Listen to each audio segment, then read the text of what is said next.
It's going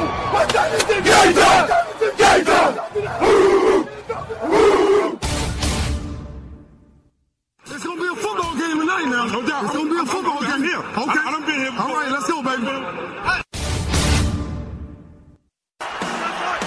Play clock at 5. Pass is intercepted at the goal line by Malcolm Butler.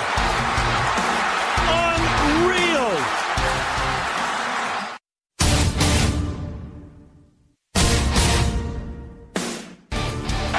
And the Ohio State Buckeyes are the first national champions of the playoff era.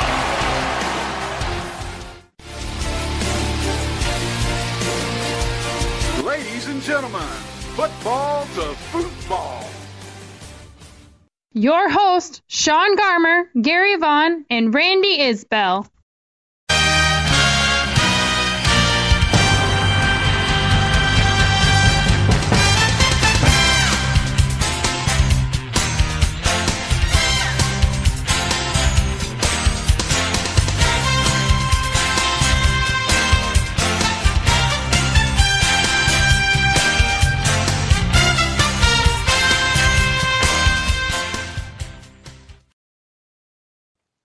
Hello and welcome to another Football to Futbol, as we are looking down the barrel at the end of Week 6 after that Monday Night Football. I don't know if you call that a game or just a showing you how to just be futile on different parts of, mainly on offense for both teams for a lot of it. So, well, we'll get into that here in just a second.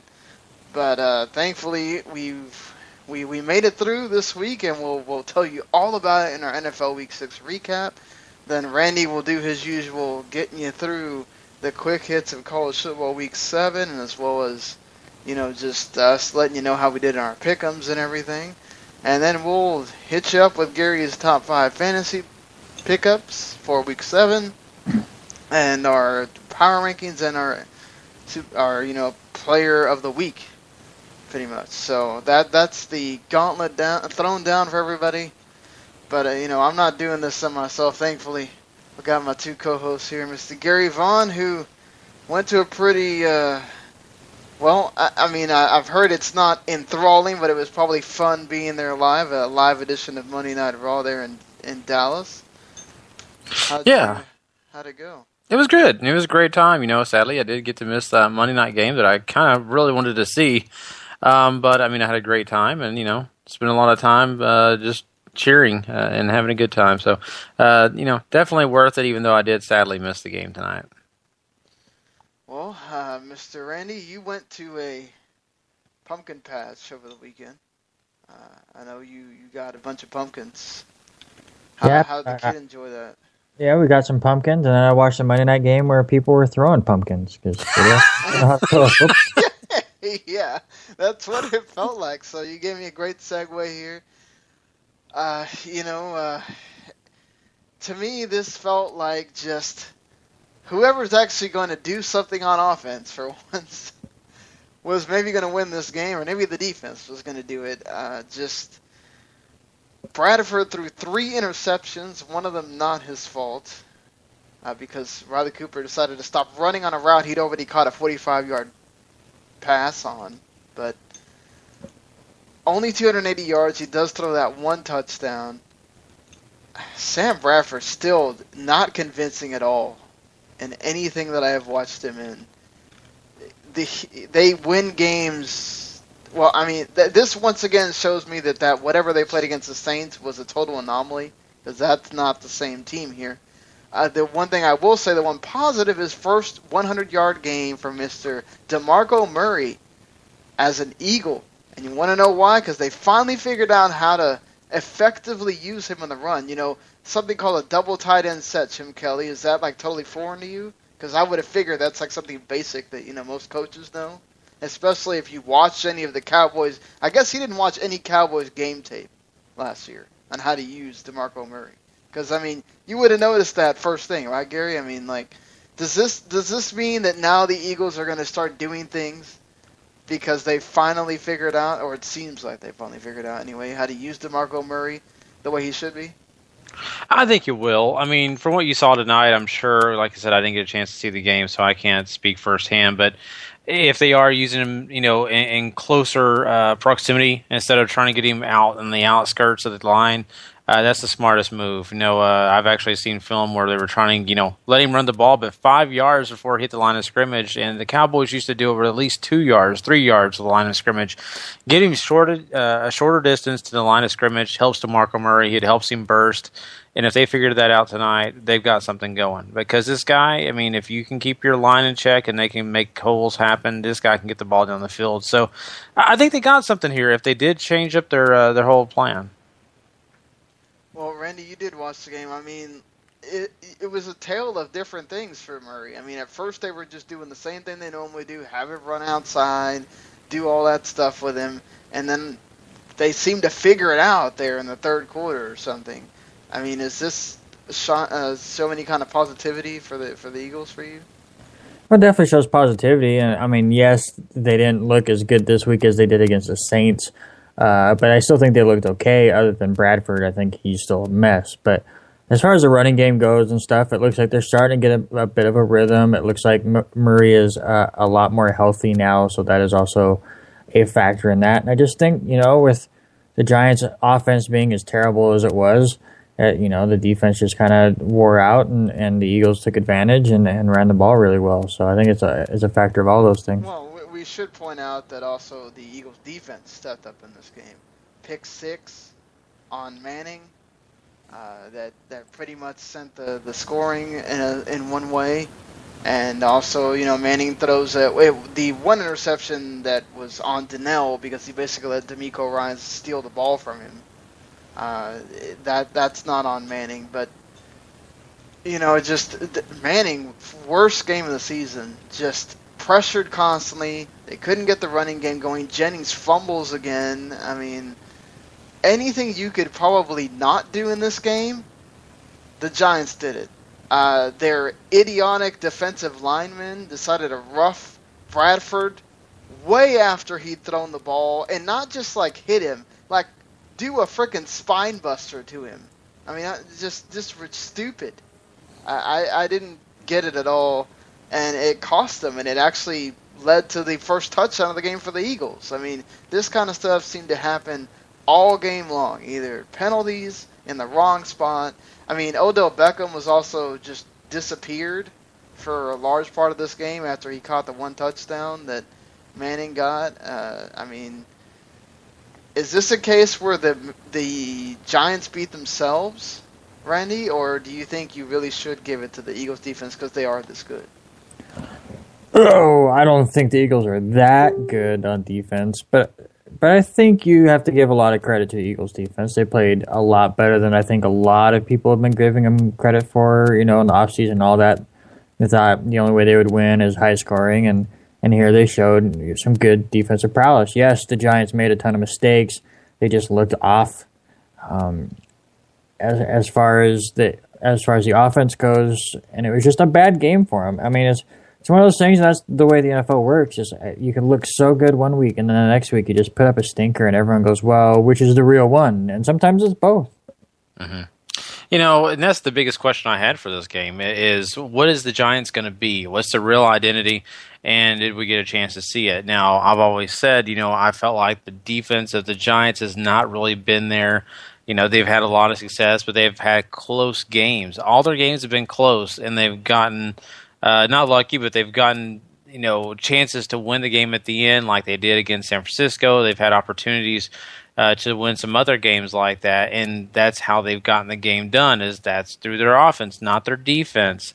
And in this game, I think in a way their defense was kind of not, I wouldn't say depleted or anything, but they were kind of shown out that they aren't as strong as they're supposed to be. You got to give credit though. Without Prince Mukamura, so without him, I mean. That's a bad situation. Yeah, I mean, one of those interceptions that Bradford threw, I mean, it was an amazing interception that, was it Collins, I think, just basically got in front of the receiver, and it's on a long pass, too. It's not one of these where he just undercuts him, which was like the pick 6 for Manning, where Manning's throwing, and it's obvious where he's throwing, and the guy just kind of runs in front. this was Collins basically out-muscling, I think it was Matthews, to the ball in the end zone, and he comes down with it and makes sure he grabs it and everything. That was really, again, like these backup corners and all that are really stepping up for the Giants here. I mean, and I don't put this so much on the defense because they did their part. The offense just was doing absolutely nothing in this game. Just could not move, and it was so weird for the Giants. Because that's not them. I mean, they are usually very on point, very everything. And it was so weird to see them just get stifled this badly. And I mean, and it felt like at some points that offensive line just could not stop the Eagles either. That's another, this offensive line, if they want to do anything, the Giants have to improve blocking for Eli. Because he's not a guy that's going to get out and sit there and do rollouts and all that stuff and move away from the pocket, But I thought it was interesting. They were bringing this up a lot during the broadcast. Is it a big deal that, like, they made it this big deal, Randy? I'm sure you heard it, that Bradford doesn't move. He's not a mobile quarterback. And, at Oregon, Chip Kelly always had the mobile quarterback. He had Vic at one point. Do you think that really makes a difference? The fact that he doesn't have a guy, even Foles at certain points, he would take off and run if he felt like nothing was there. Do you think that really handicaps what the defense is able to see from them? Well, I think it kind of handicaps what Chip Kelly wants to do, and I think that's kind of what we've seen in the first few weeks. He thinks he can get away with not having that great of an offensive line as long as he has a lot of speedy guys on the outside and a quarterback that can move. So if he can, have a weak offensive line and strengths elsewhere because, he can roll out and get away from the pressure. And when you have Sam Bradford, you can't do that. And I think they were trying to figure that stuff out with the run game as well. And now he's starting to find different ways to fix that. So I'm sure he will, over the next couple of weeks, come up with a different game plan now that he's realized that Sam Bradford can't really move in the pocket that well. So, yeah, I think if Chip Kelly had a more mobile quarterback, he would be a lot happier. Yeah, I'd have to agree on that. But I think, pretty much we kind of recapped everything that was a major point in that game. Now looking forward, the Giants have a much easier schedule. I mean, after the Cowboys, which division games as they saw this week are never easy. And, we still don't know if Dez apparently a game time decision. We do know Gregory is for sure. Dez was so aiming for the Giants. I wonder if he plays even if he feels like he really shouldn't. But either way, big game against the Cowboys. The Eagles have a huge Sunday night game now against the Panthers in Carolina. We're going to talk about what the Panthers did this weekend that probably shocked a lot of people. Which team are you still more confident in the Giants? Because after the Cowboys, they have the Bucks and Saints before. I think I don't know if it's the Patriots or another big team before then, but they have some two games that they really should win. If you're really thinking about it, the Cowboys are still handicapped just 3 games you should win. The Eagles are they got some nasty games coming up for them. Which team are you banking on a little bit more here, Giants or Eagles? Give me the Eagles. I mean, yeah, sure, you're not scared of the Buccaneers, and in a way you're not scared of New Orleans, but it is in New Orleans, so that's a little bit scarier. And then, they still have the Patriots and the Jets on the schedule and the Panthers. So the Giants' schedule is not a cake, that's for sure. And then, yes, the next 2 games for the Eagles, at Carolina and at Dallas are both scary, but then it kind of lightens up and it's okay. But just from a team standpoint, I did have the Eagles winning this division at the beginning of the year. They struggled at the beginning, and now you can kind of see they're working out the kinks. They're becoming a better team. And I think overall, I have more faith in Philadelphia doing well than the Giants. Yeah, I mean, I was going to play devil's advocate here, but just thinking about this, and Randy makes some good points here. I do think that the Philadelphia Eagles, when you talk about talent, are going to be able to meet those bigger matchups. They're going to be able to maybe match up with a team like Carolina. Yeah, they've done great, but the Carolina Panthers have yet to face a really strong team, and I think that this Philadelphia team could be a slip-up for them. And when I'm looking at the Giants, I'm still seeing some holes. I'm still seeing some issues on defense. I mean, they can't afford injuries on defense, and they're dealing with them now. And they're going to probably deal with some other ones coming up in the near future. So I look at this, and I just go by team aspect, team talent, and what's available for them. And I got to say Philadelphia has the edge, despite they do have some tough matchups coming up. I still say you got to go with the Giants here. I'm not sold on the Eagles just after one game. Yeah, they figured out Murray, but Bradford throwing that many interceptions to me is a big deal.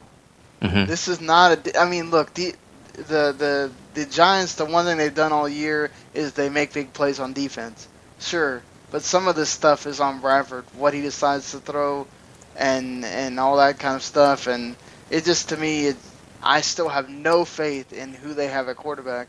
When it comes down to it, Eli Manning is the guy that's experienced. He knows what he's doing. We saw it, Randy, firsthand, calling a game. When it comes down to the fourth quarter and I need somebody to either bring me a comeback or score when it's needed, I'm going with Eli Manning. I'm not going with Sam Bradford. And at the end of the day, when I'm thinking about a team that should be in the playoffs, I'm thinking about the Giants for me. But let's move on to the games that happened over the weekend. Let's start with Randy's Jets, who had Washington come visit. It was kind of tight, a little early, and then the Jets kind of started to get away.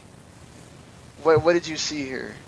Yeah, I saw exactly what you just said. The Jets came out very rusty off the bye week. 3 turnovers in the first half. Wide receivers fumbled 2 balls and then had an interception where, I mean, you couldn't blame anybody. Just the receiver gets the hand on it, and it still is able to go into the hands of the defender in a nice diving catch, which allowed Washington to score all 13 points that they scored in the first half off of those turnovers, on top of a late punt block, which ended up in a touchdown, which the coaching staff later admitted there was only 10 men on the field. Thanks a lot, Zach Stacy, for that. But other than that, I mean, especially in the third quarter, you could kind of see how the Jets are going to be the rest of the year, and they got rolling. They focused with Chris Ivory, who had 20 carries for 146 yards and a touchdown, and just looked amazing out there. I think he's one of the best running backs in the league right now. Fitzpatrick did his thing. Other than the interception, he was nearly flawless, finding Brandon Marshall and Eric Decker all over the place and dumping it off to Chris Ivory. So the offense, to me, is improving, and it's getting better, which is much needed because they do get the Patriots next week. And listen, yes, the Jets defense is tough, but Washington just looked just off. I mean, the offensive line did the best they could. They were giving Cousins some time, but they did nothing with it. They averaged 3.6 yards per play. They were outrushed 221 to 34. I mean, the rushing game is non-existent. I know Matt Jones didn't play in the game, but Alfred Morris did nothing. Chris Thompson couldn't do anything out of the backfield, caught a couple passes, but it was just a joke. So I'm so confused by the Washington coaching staff and their hatred towards RG3 because obviously Kirk Cousins isn't it. I mean, there's nothing there.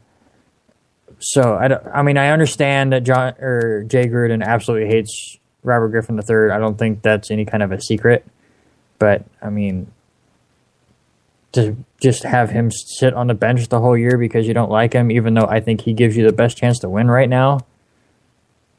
I don't know. Sean, I'm curious about you. Obviously, this is a division team, and this now makes them 0-3 on the road, and their next 2 road games are against the Patriots and the Panthers. So if they go 0-5 on the road, which they probably will, even though their division is soft right now record-wise, does Washington have any chance of making the playoffs? No, because those are going to be 2 losses. I just, there's no, I mean, look, Kirk Cousins is, he's nice. He's okay.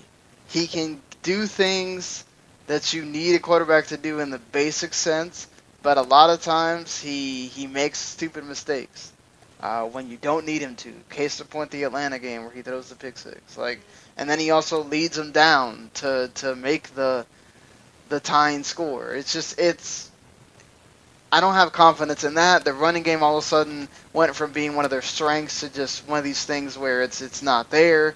The defense is kind of like the only thing holding them up a bit, and even then, eventually Cousins makes so many errors that the defense gets tired. So you can't, and the Patriots are gonna just tire them out even faster. If they can't stop Cam Newton, the Panthers are gonna run all over him too. I can't see it. I don't even think it's as much just the mistakes that Kirk Cousins makes. He can't get the ball down the field. I mean, going back and looking at the stats again, their longest pass play was 20 yards. Yeah, but who do they have that's really going to get the ball down the field? No Sean Jackson still. Pierre Garçon's not. He's a possession guy. Jamison Crowder is decent. Yeah, I'm not saying he's a great receiver, but he's decent enough. But the fact is, if you can't throw the ball down the field, the defense can stack the box, and Alfred Morris can't do anything. So they need to work on that. I mean, to me, RG3, I'm not saying you put him in and you're going to make the playoffs, but you're going to improve. And I'm tired of it. It's just cut the guy already. I mean, I'm not even a big RG3 fan, but I'm now feeling bad for the guy that he has to just sit on the bench and watch them stink it up like they've been doing. Gary on the other side of the ball, obviously I'm a Jets fan, so I'm hyped for how New York has looked this year, minus the first half against the Eagles. Obviously next week is a monster game for them, and most likely a loss going on the road to Gillette Stadium to face the undefeated New England Patriots. My question to you, an unbiased viewer, what are the realistic chances of my New York Jets winning next Sunday? I'll say this. I think your New York Jets have the best opportunity out of the schedule that the New England Patriots have. And we talked about this a few weeks ago, or maybe just a couple weeks ago. And to me personally, the things that New England struggles with at times it can be the running game. You can run on New England. And I think Chris Ivory has been the great spark for that New York Jets offense. He's done a lot for him. Bilal Powell even is a great 1-2 punch for them. So I think they're going to have success running the ball there. As long as Fitzpatrick can keep from making mistakes, that's the biggest key to this team. I really believe that there's a great opportunity here for the Jets to take away this undefeated streak of the Patriots. Now, that's my question. Is Fitzpatrick going to be there and keep his head on straight? Because, New England's going to do their best to get to him. They're going to do their blitzes and all the things they can do to get Fitzpatrick uncomfortable. But I think the defense of the Jets is probably going to be one of the best defenses the Patriots have seen yet. And they didn't start out real strong right away against Indianapolis, especially when you saw Dallas do their pass rush against the Patriots. You saw Brady have a lot of trouble. So I think what they're going to see on this coming up week, the Patriots are going to have some trouble. So I think there's a great chance now. Am I going to pick the Jets? I'm not going to be honest, and I'm going to wait till Thursday to talk about that. But right now, I think the Jets have a great chance. I hope you're right. All right, let's move on to Miami. Going into Tennessee and absolutely trouncing the Tennessee Titans. The big reason why, Mariota got injured. He got a nasty hit low. I got scared for a second. I thought we were about to get another repeat of Tom Brady ACL injury. Luckily, that didn't happen. In fact, he stayed in the game the entire game. Well, he threw 4 interceptions. He threw a pick 6, including. He never looked right. I mean, he still made really good throws because he didn't necessarily have to move to make them, but it took away a lot of what Mariota does, where he can move around and he can make the defenders have to make decisions about where they're going, and this also allowed the defensive line to come in and sack him a bunch. They were pressuring him, of course, bringing in guys. Cameron Wake, I think, had like 3 or 4 sacks, if I'm not mistaken, which is like a record that he himself had previously. Dan Campbell becomes the first coach since 2011, interim coach, to actually win in the NFL. So that's a big deal for them. Gary, if you're Ken Wisenhunt and Mariota got injured pretty early in the game, he's hurt. He shouldn't be out here. This is your franchise right here. You should have made him sit down, right? I think so, to be honest with you, because of the situation. At least once you get to halftime, right? Like, yeah. You already see what he's going to be the entire game. Like, how are you letting him still play? I just have a lot of fear putting my starting quarterback, the guy, like you said, Sean, the franchise guy out there on a long-term basis because of the fact that the injury is a lower leg injury. Him balancing on it, him having to throw off that leg, doing different things that he has to do as a quarterback doesn't fare well for him. You also take the risk of him getting hit even more on that same leg. It just puts the team in a bad spot just because that's their leading quarterback. Give him a chance to sit out. Let the trainers look at him. Try your backup. Let your backup give you an idea of what you're going to deal with. And if your backup's not doing the job and you think you can tape it up, then you play the guy. But, man, it's just amazing that he just left him out there and said, no, come on, you can do it. Yeah, I actually saw this injury happen live. I was switching between the red zone and the Jets game.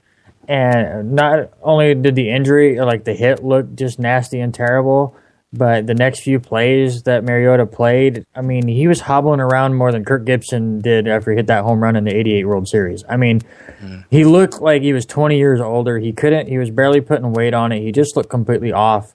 And I was like, listen, are you just that naive that, you're going nowhere this year.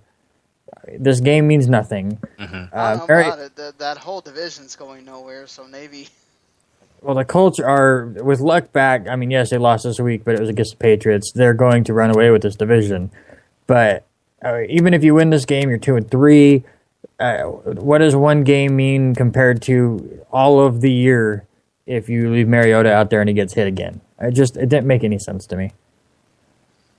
I agree completely with you there, but on the other side, Randy, I saw a lot of positive things from the Dolphins, having watched them all year. Number one positive, Lamar Miller, 100 yards in this game. Jonas Gray also looked pretty good. They were consistently making sure we're going to run the ball until they can stop it. Miller had lots of first downs in this game running. Tannehill still threw some interceptions, made some stupid things.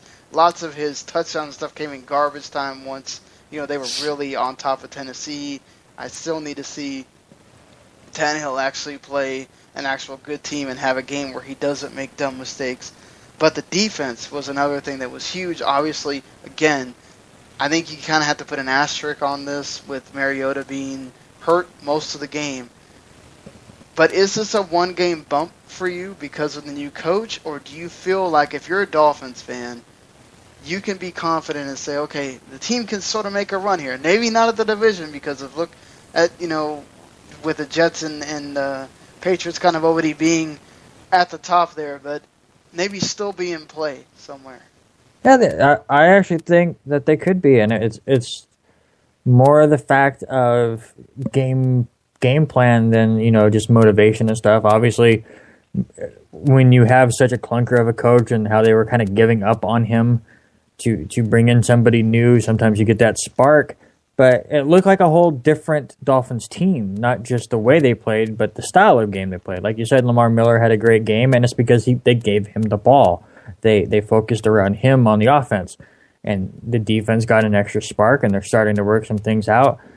Maybe a little bit of a hole. They're just 2-3, but they have the Patriots twice though this year, and the Cowboys and Eagles and the Jets again. So the schedule's not great, but they showed such an improvement here from what we've seen all year that, they could definitely make a run. All right, let's move on to another big game that Randy had here, the Bengals and the Bills. What'd you see here, Randy? The Bengals are really good. I mean, yes, no Tyrod Taylor in this game, so you have the wonderful, I can't even say that, E.J. Manuel at quarterback, and you had Sammy Watkins go out in just a sad fashion in the end zone. He's all alone in the end zone, and E.J. Manuel throws it so bad that Watkins has to adjust himself, and he injures his ankle while waiting for this floater of a ball to finally get to him. So he catches the touchdown and just lays there in pain because poor Watkins, he can just never. It's just ugh. But I mean, so it's not a tip-top Buffalo team, but it is still the Buffalo defense that is supposed to be really tough. And listen, Andy Dalton completely torched them. I mean, his numbers weren't amazing, but still 3 touchdowns. Hill and Bernard both combined for over 100 yards, and they look good. Hill gets a touchdown in the passing game, while Bernard gets one on the ground. So, yeah, they go into the bye week looking extremely strong. Buffalo still has the same issues they're having. They had 8 more penalties for 93 yards, which, listen, Sean, I got to ask you there. Listen, Buffalo gets on a plane to go to London. You know, we talked a couple weeks ago how Rex Ryan was making them do push-ups, so the rest of the team doing push-ups to try to get through the penalties. They had those wristbands that one game that said yes, sir, on it, because that's what they wanted to tell the refs, which, of course, after the first play of the game, Rex Ryan broke his. So you're on the plane head to London. What kind of games or punishment should Rex Ryan do on this flight to try to fix these penalty issues?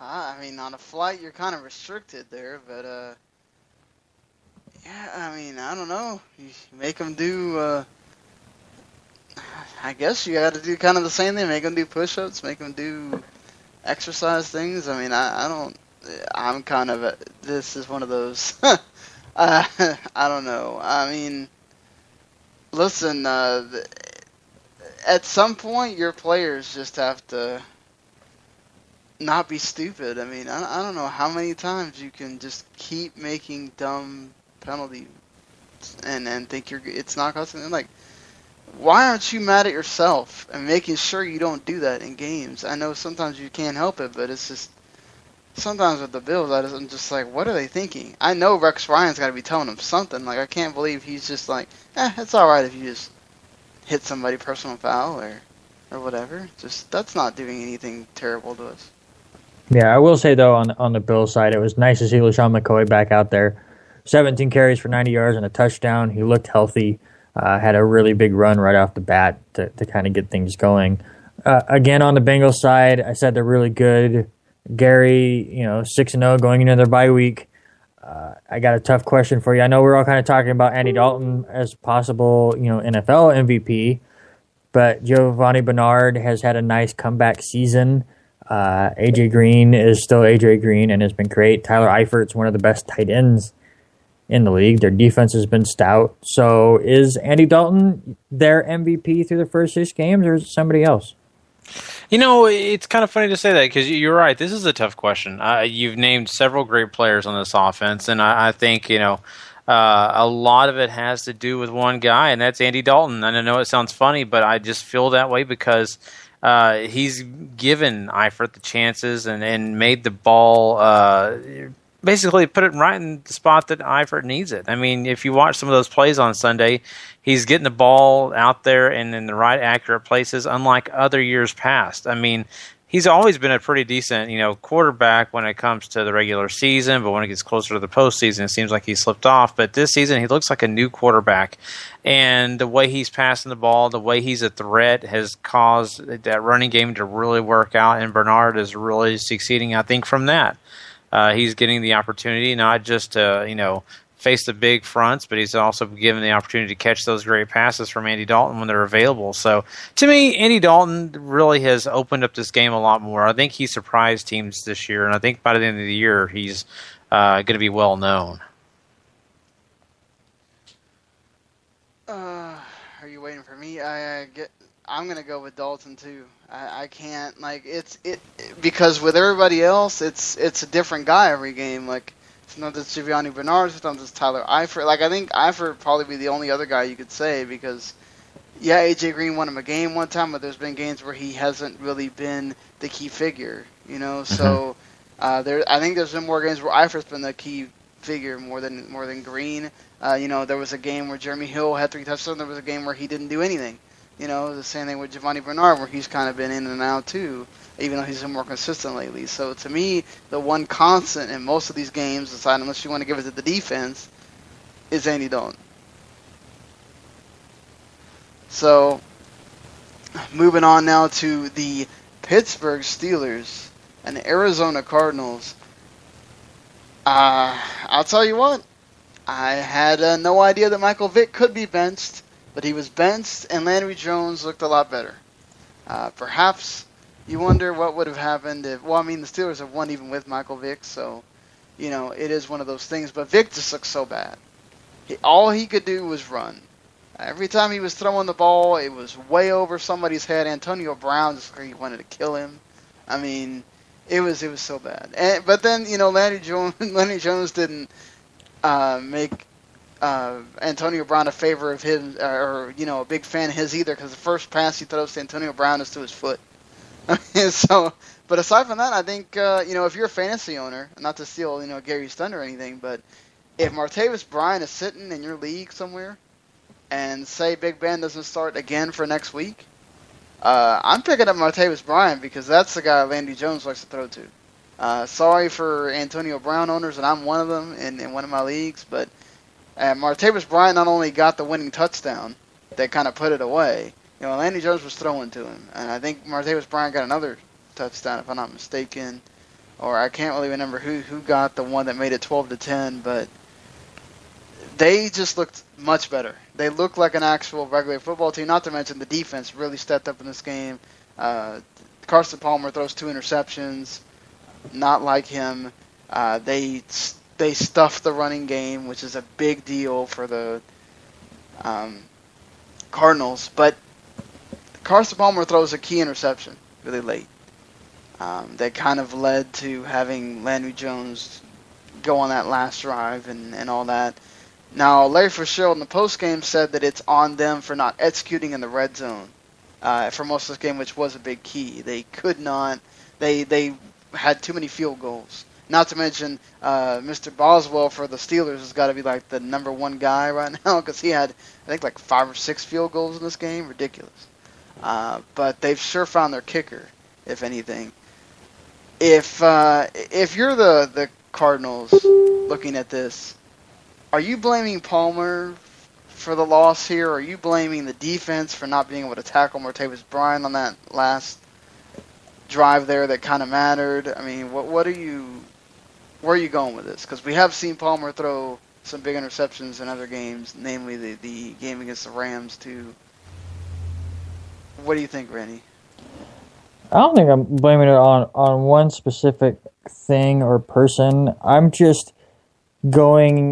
taking away from this game. It's like, listen, we've now had 2 clunkers offensively in the last 3 weeks. We can't have these. They're too good of an offensive team to just come out and just lay an egg like this. I mean, if they want to be Super Bowl contenders, you can't have games like they've had twice in the last 3 weeks.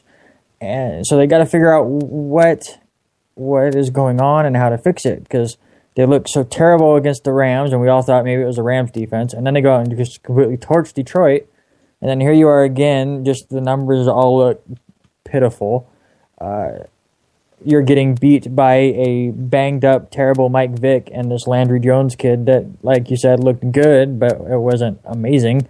But it's because your offense is doing just nothing. And so, like I said, I don't think I'm blaming one thing, but it's these clunkers need to stop for Arizona. Well, I mean, it's the Pittsburgh defense was pretty good in this game. It's not like we're talking, and they've done this. This has been a theme now for the Steelers where the defense makes big plays and they put the offensive positions for them to win. Now, it really took almost what seemed like a stroke of luck for that game previously, or that we watched on last Monday against the Chargers, and we saw it again against the Ravens, and then it's so weird. Like, now you put in a quarterback, and the quarterback actually took what the defense was giving him and ran with it, whereas Michael Vick he was so bad in this game, and it was just one of those things where, to me, if Palmer converts some of these into touchdowns, they win that game, no problem. Like, it's just, this shouldn't have been what it was. And this is another one of those cases where Arizona is too good to be losing to this kind of team, but they, like you said, the futility offensively when it matters is a big deal. But if you're Pittsburgh now, Gary, you've watched Michael Vick all these weeks. Landry Jones is the guy you're going with now after this game if Ben Roethlisberger's not ready for the next game, right? Yeah, exactly. I totally agree. I mean, Arizona's defense didn't just, completely go away. I mean, they're still there. Jones just took advantage of what they let him take advantage of, and he got in there with poise. He looked great.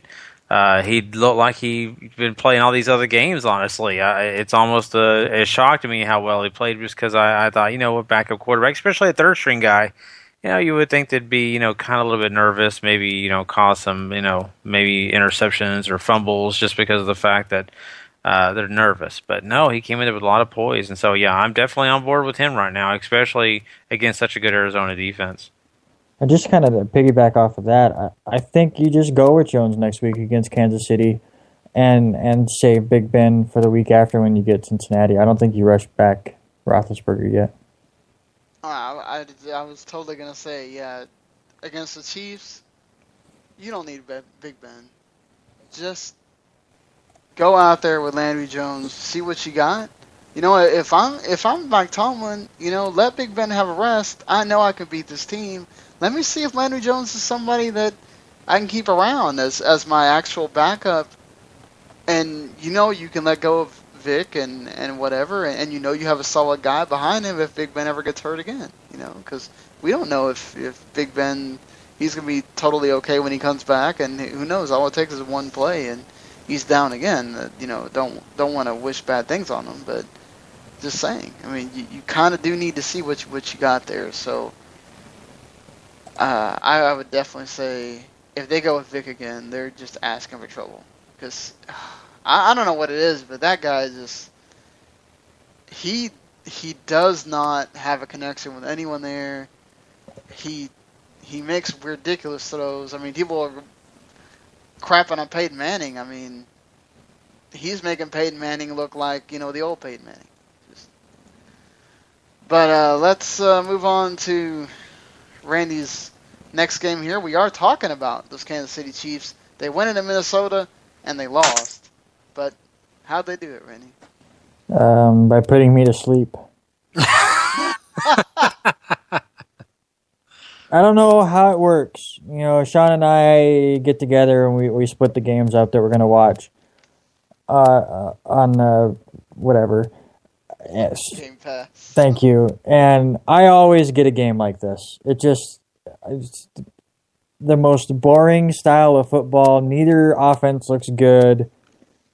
Neither offense really wants to win the game. I mean, Minnesota wins the game and Teddy Bridgewater looks like a god-awful quarterback. I mean, he's like a game manager gone wrong. Adrian Peterson struggles because, Kansas City can then load up the box. The one thing Kansas City can do is stop the run.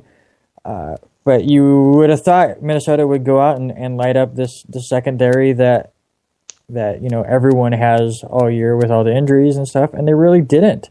I mean, yes, they're missing a few players. Mike Wallace is still banged up, and they're missing Charles Johnson.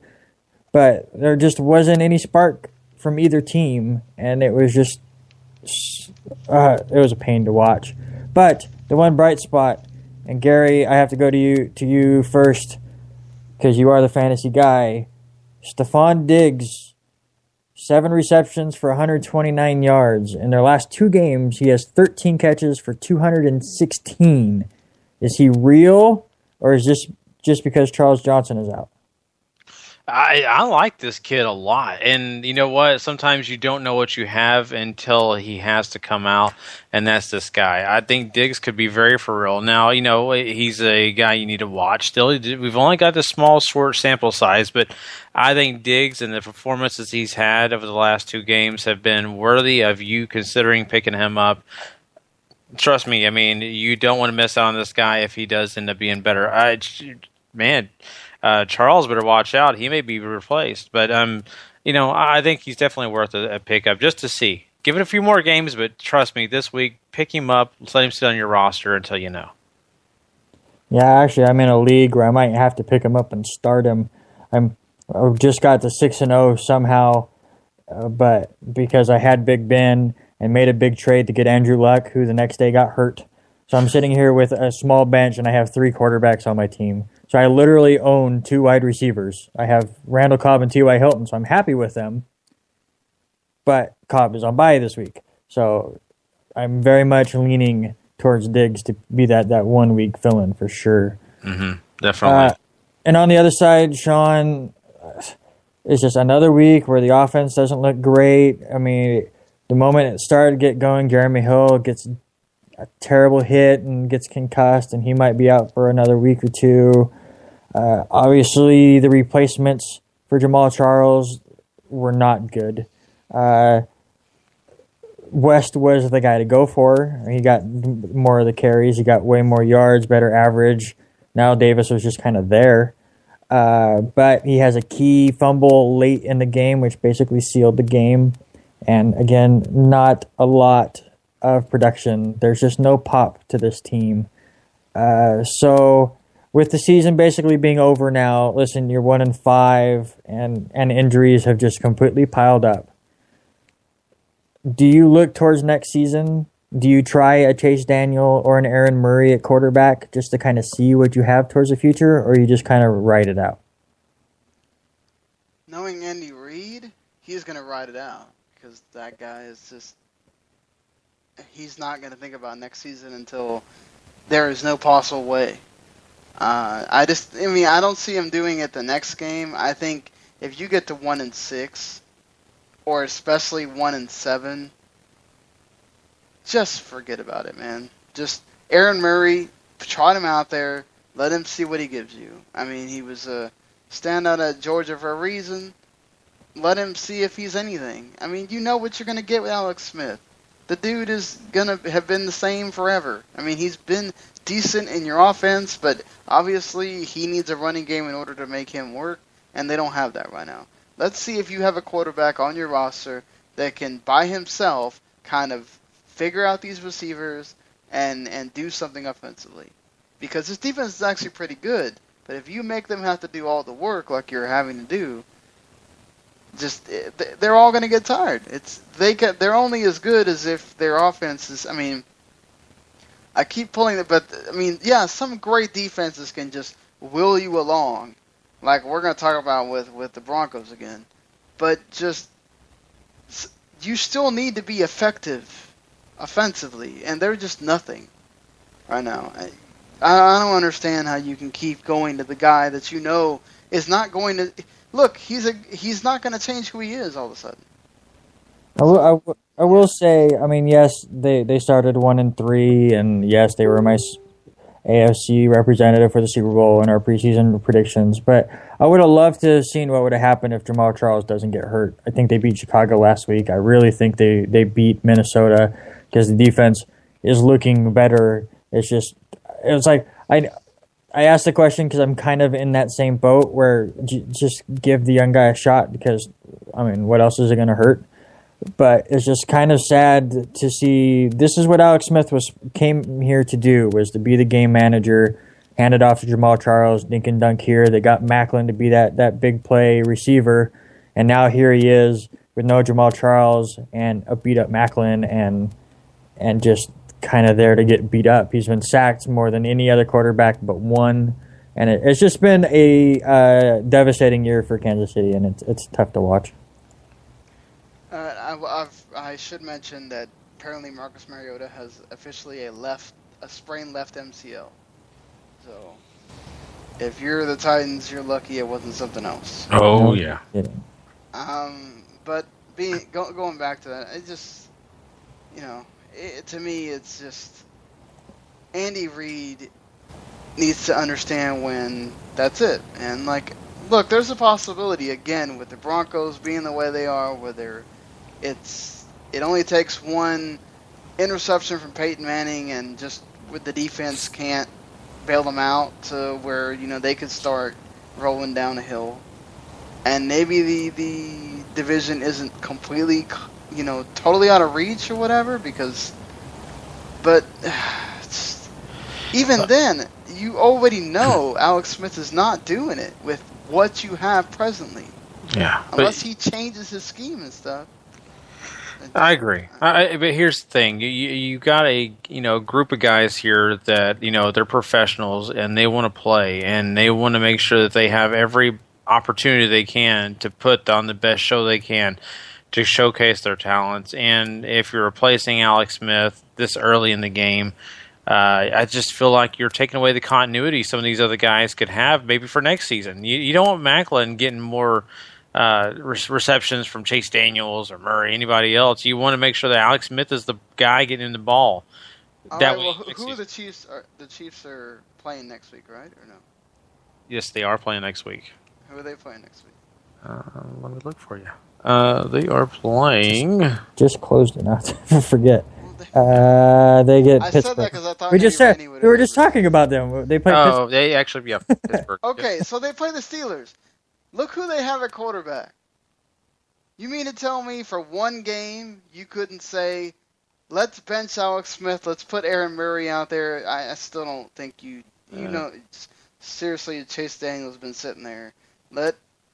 You take Aaron Murray, you put him out there, even if it's for a quarter, and you go, show me what you got. Yeah. Oh, okay. Not good. Well, next quarter, next half, Chase Daniel. All right. They both sucked. Well, okay. Look, obviously Steelers defense is good enough where they could make them look silly too, but it's just, to me,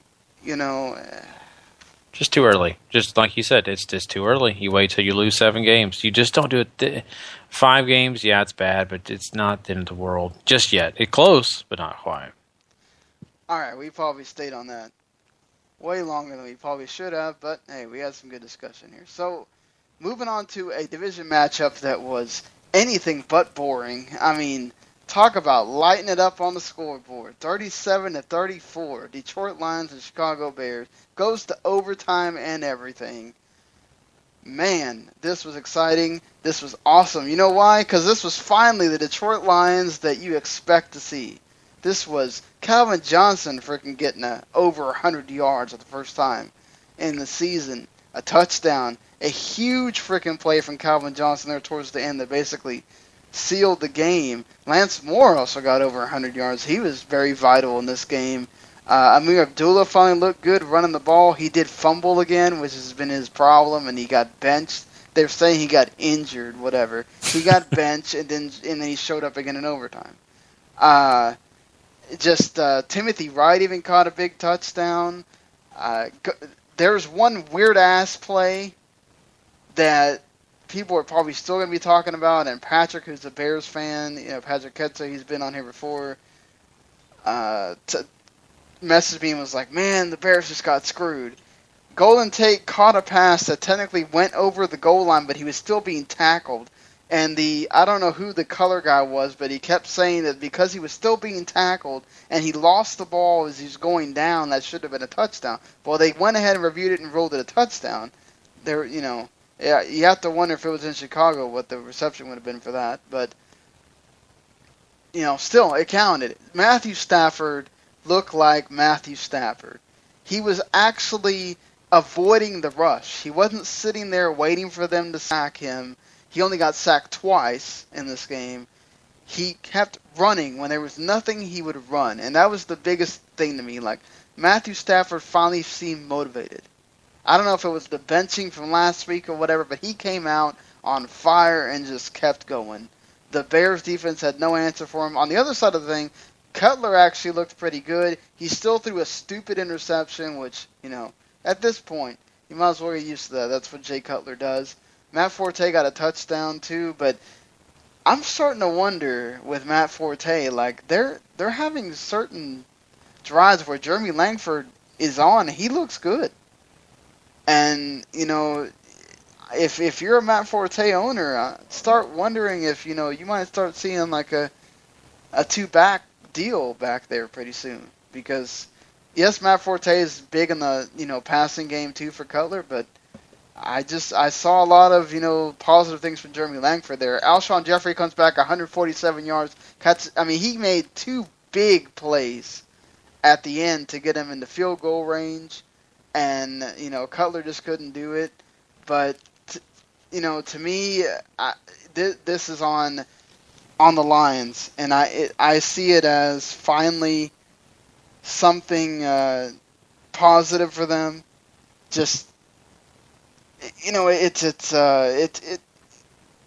it's something. Do you think at all here, when we know the Packers are undefeated, but the rest of this division is not that great? The Vikings have kind of been winning, but they've also been, when they win, they've been playing bad teams. Do you think the Lions have any kind of shot here? Maybe not winning the division, but again, kind of like the Dolphins, of being sort of in the mix.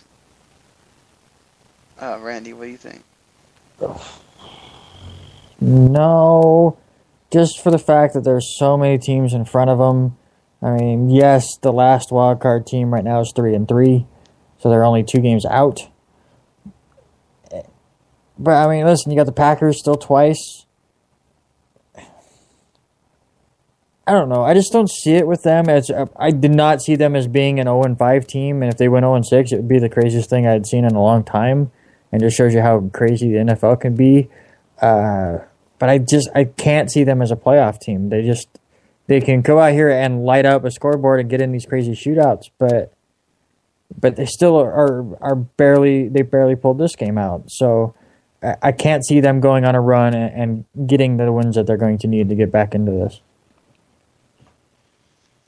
If you're the Bears here, Gary, they win a game that they probably shouldn't have won last week.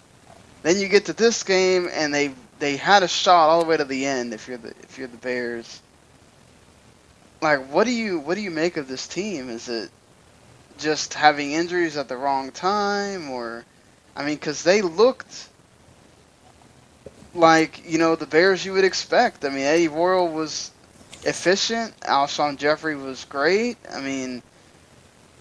Would you just say if they didn't have all these injuries come at the wrong time and they'd been healthy the whole year, maybe you see the Bears competing, or is that defense still too bad where it would cost them games?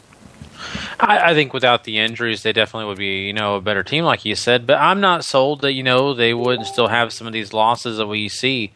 I think talent-wise, they're a very average team. They've got some good players, but they're also very average at other positions, even with the guys that are injured. So I'm not going to sit here and say that they would be a playoff contender, even if they did have some of the regular guys playing and not on the bench injured. So, you make a good point, though. They've played some of these games hard. They've won a game, like you said, that they really, honestly, had no right winning. And this week, I think this was a penciled-in win, and they ended up losing this one.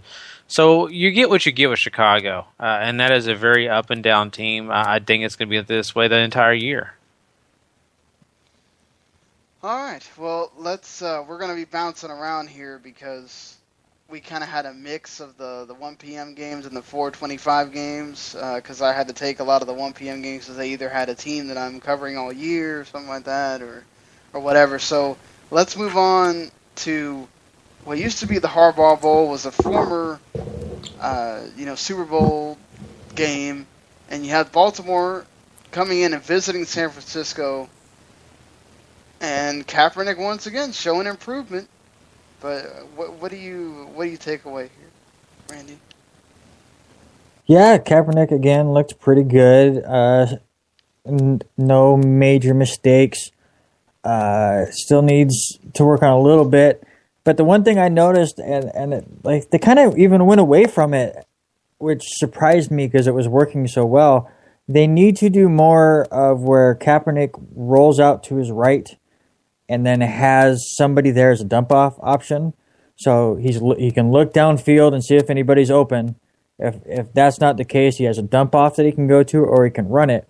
Because it seemed like, I swear I saw this 3 or 4 times within a 2-drive span.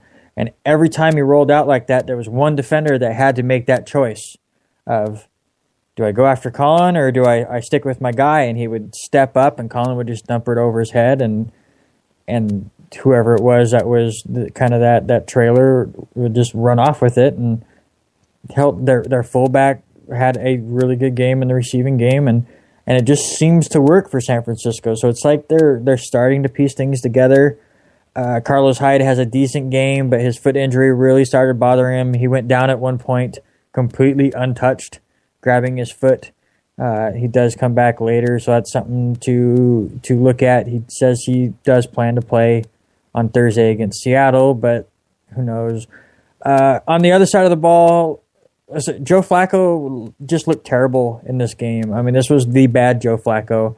To me, he almost looked like a rookie. He had one where he was not that pressured in the pocket, but still decided to throw off of his back foot and ended up overthrowing his receiver by 15 yards to where a safety just stood there and intercepted it.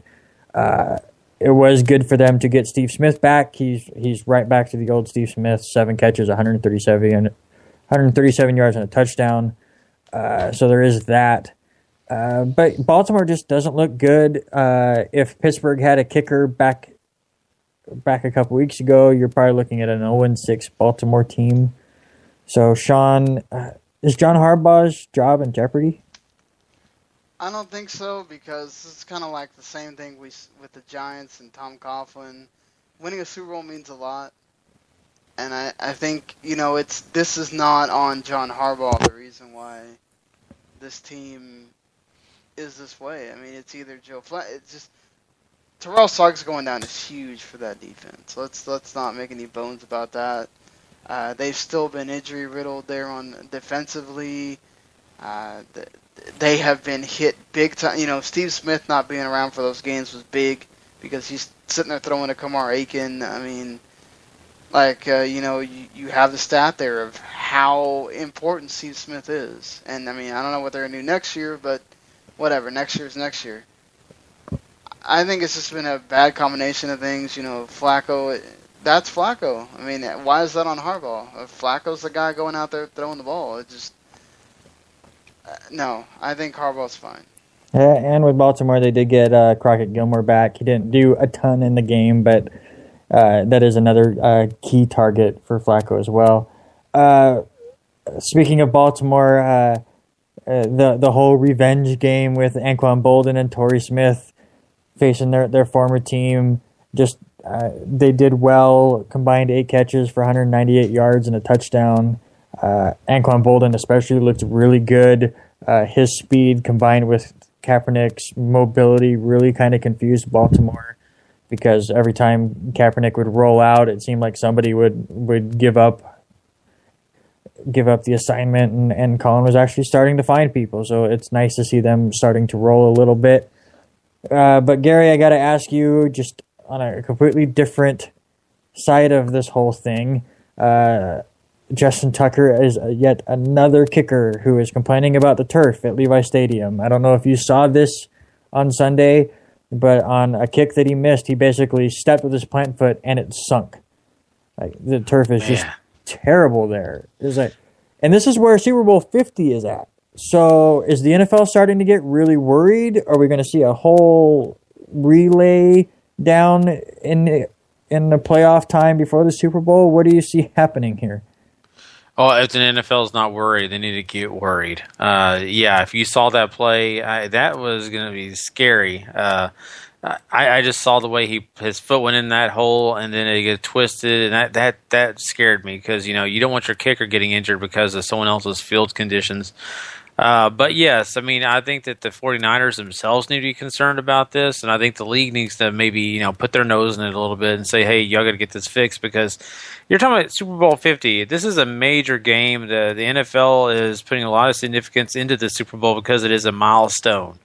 And so they don't want any embarrassments. I mean, look at what happened when, they had to go down and have a power outage in New Orleans. That wasn't something that the NFL was proud of.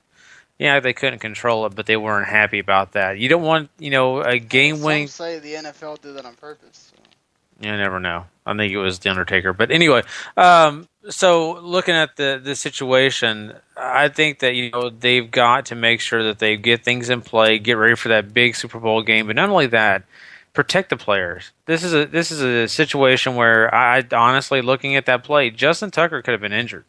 We've been talking about MCL injuries all week, last week as well.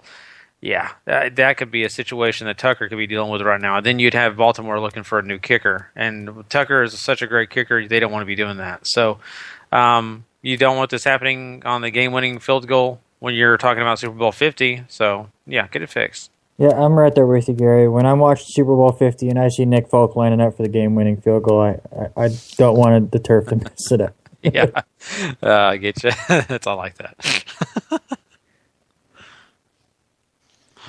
Yep. All right, so let's move on to the Houston Texans traveling to Jacksonville, another division game, and winning with Brian Hoyer. He had 293 yards and 3 touchdowns, no interceptions. He was only sacked one time. Played really well in this game. Who also played pretty well? DeAndre Hopkins, who continues to be one of the leading receivers in the league. He caught 2 touchdowns, 148 yards. Good God, this guy's a fantasy monster. And he made a ridiculous catch with his helmet, where he basically pinned the ball to his helmet and caught like a 30-yard pass. It was ridiculous. This guy is just on right now. To me, this comes down to one thing. You got the Blake Bortles special here, which has been... I've watched Jacksonville probably more than the two of you guys, and Blake Bortles is just... He's Dr. Jekyll and Mr. Hyde. He makes some great throws. He found Julius Thomas wide open for his first touchdown of the year for a 30-yard pass. I mean, he made a ridiculous, throw to Allen Robinson. I mean, he makes some incredible stuff, but he also forces it when he doesn't need to. He had an interception happen in the end zone that shouldn't be happening. He also threw a pick six right like at the 20-yard line. You're at your own 20. Don't force it and get a pick six when you're already down 2 touchdowns or down 10 points. I mean, just to me, I feel so bad because he's good. When he's on, he's good. He just also the defense puts him in. They can't stop. For one, Bortles throwing all these interceptions makes it hard on the defense because they have to be out there more than they really should. And then defense can't stop anyone, so then it makes Bortles have to deal with. He's being pressured a lot. He's having to run around. He was their leading rusher in this game because T.J. Yeldon wasn't there.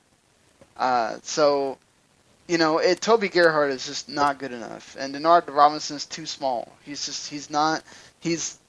got a frame of wide receiver, and he's running. It's just not the guy. I would watch out for Brian Walters if you're a fantasy guy, because he was a big target for. The two Allens and Julius Thomas were still getting throws, but Brian Walters got 12 targets in this game.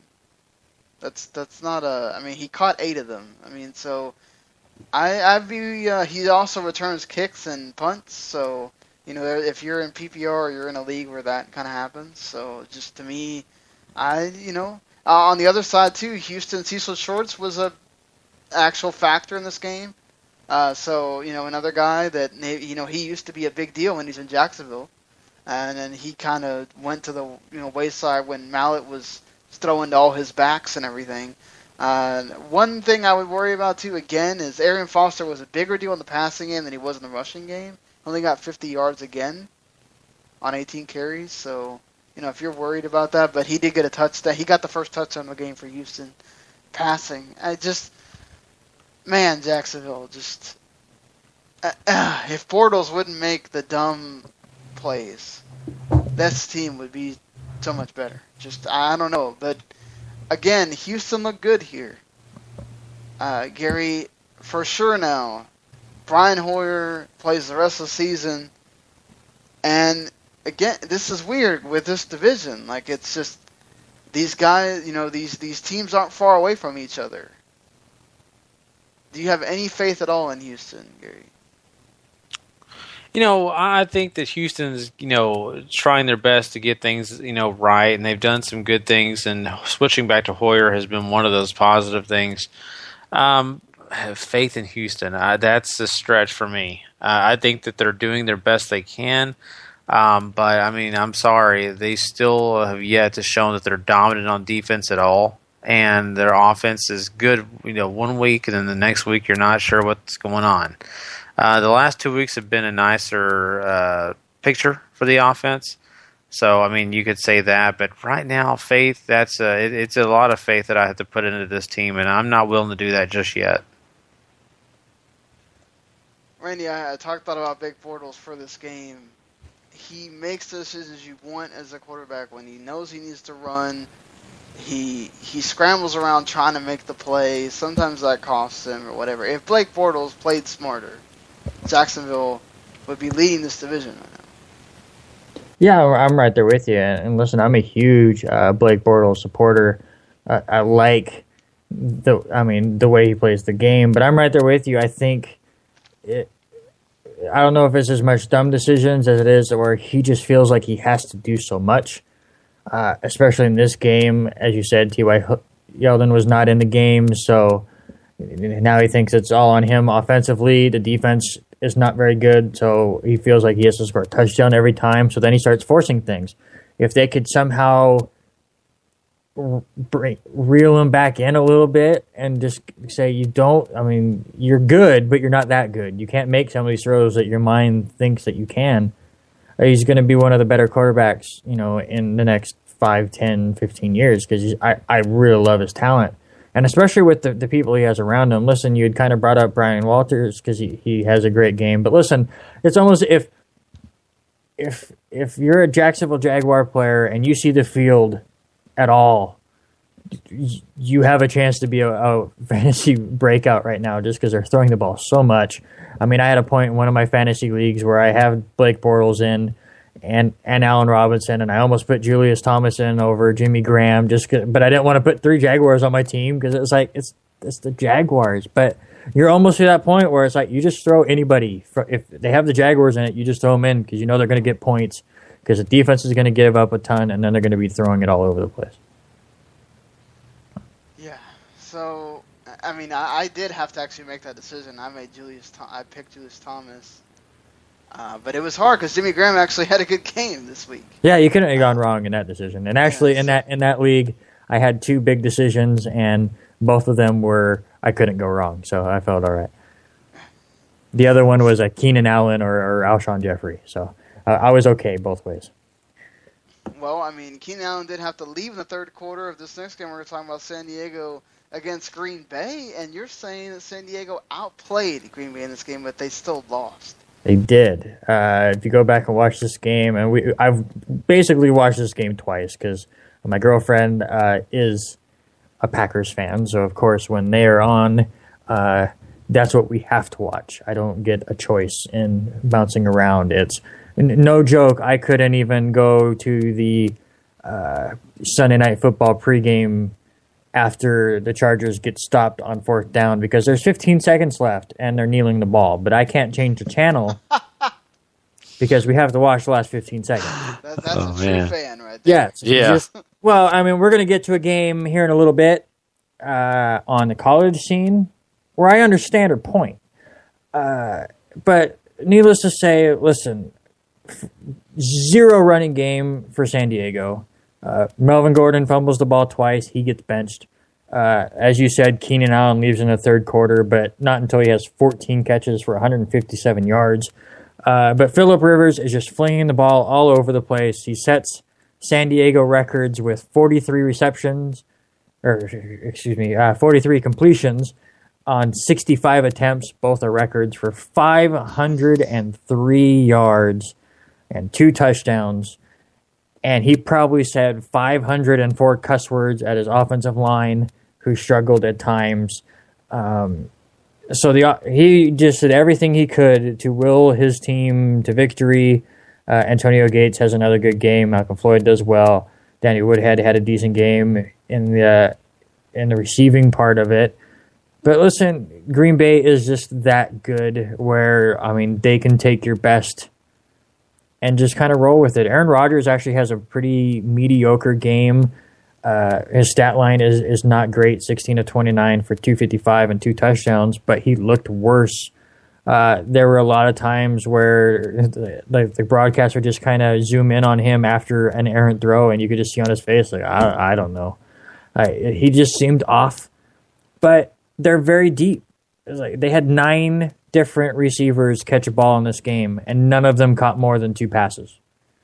He spread it around as best as he could because nobody really could get rolling. Eddie Lacy is still banged up with the ankle, so they basically start James Starks, and he makes a wonderful run for a touchdown of 65 yards.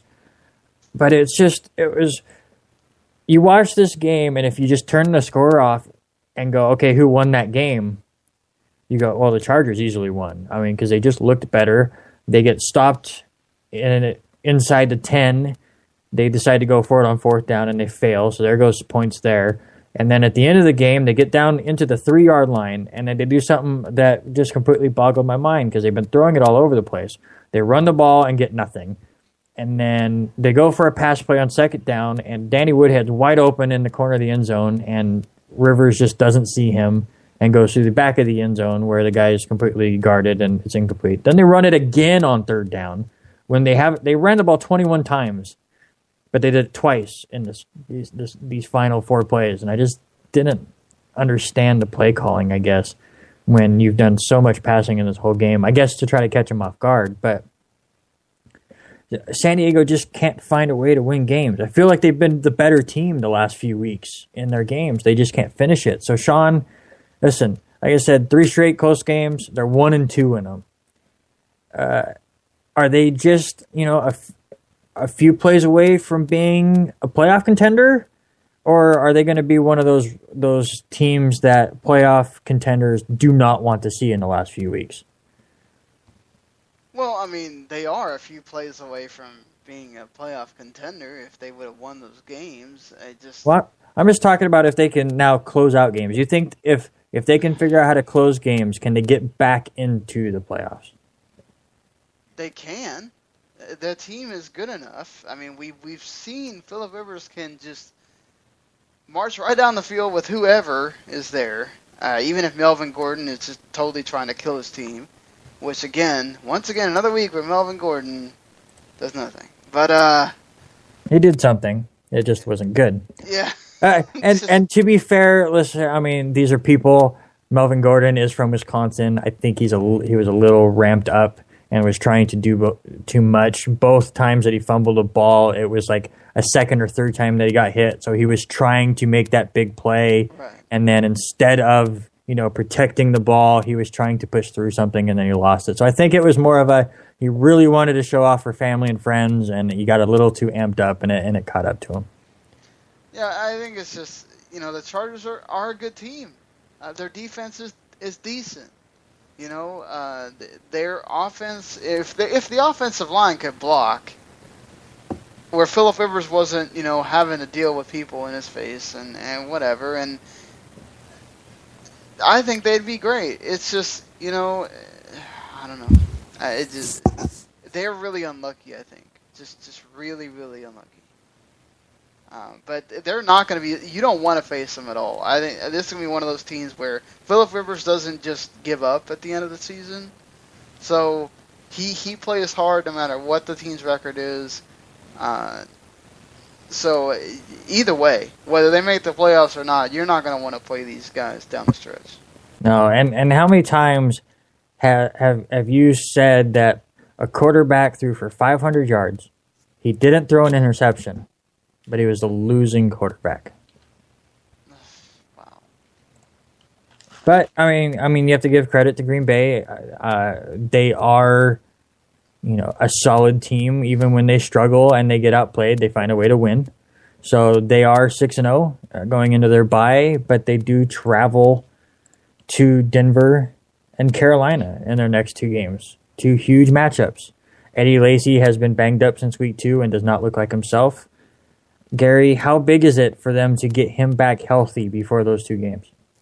Definitely a big. Eddie Lacy is definitely a big part of this offense. Starks does a great job when he fills in, but he's not Eddie Lacy. And having that running game work for Aaron Rodgers is a definite great balance for them. A lot of people say that, the Packers will be okay without it because Aaron Rodgers' arm is so good and he's so smart. But, anytime your top running back is healthy and ready to rock and roll, you're a better team. And that's the way I feel about it. I think, especially against this Denver defense, they're going to need that balance because the Denver defense can tighten up on Aaron Rodgers if they won in this game. And to keep him honest, Lacy needs to be ready to rock. All right, let's move to our last game before we get to the big game of the week. Denver Broncos traveled to Cleveland, where they had not lost since December 8th of 1990. I was 4 years old. Let that sink in, people.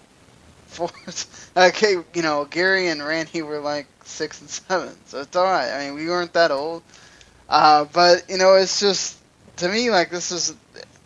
At some points, this game was like an exercise in futility. Like, how many times can we just have 3 and outs in this game? Like, Peyton Manning just, I don't know. I feel so bad for Peyton Manning. Like, they got to the point where they just started running on 3rd down because they had no faith that Peyton Manning was going to be able to make the play that needed to be made, or they'd run a screen. Just not Peyton Manning. Like, there was times where he did make the throws. He made the throw to Emmanuel Sanders to get the 75-yard touchdown that kind of put him in position. He made other. There were some times where Thomas just dropped the ball, Sanders dropped the ball, but for the most part, he was okay. He still made the Peyton Manning errors. He threw 3 interceptions in this game. Not what you want. McCown also did his usual deal, where he throws interceptions. He threw a pick 6 to Aqib Talib for like 63 yards. Broncos were winning like 10-0 for a while.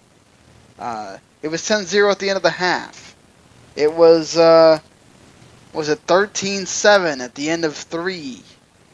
But the biggest thing too was for the Broncos is they'd get down the field, and then they couldn't, convert and make it a touchdown. It'd be just field goals. This game really should have been out of hand, honestly, because McCown just. There was a period. I think in the second quarter, there was a period where it was just 3 and outs, 3 and outs, 3 and outs, 3 and outs, 3 and outs.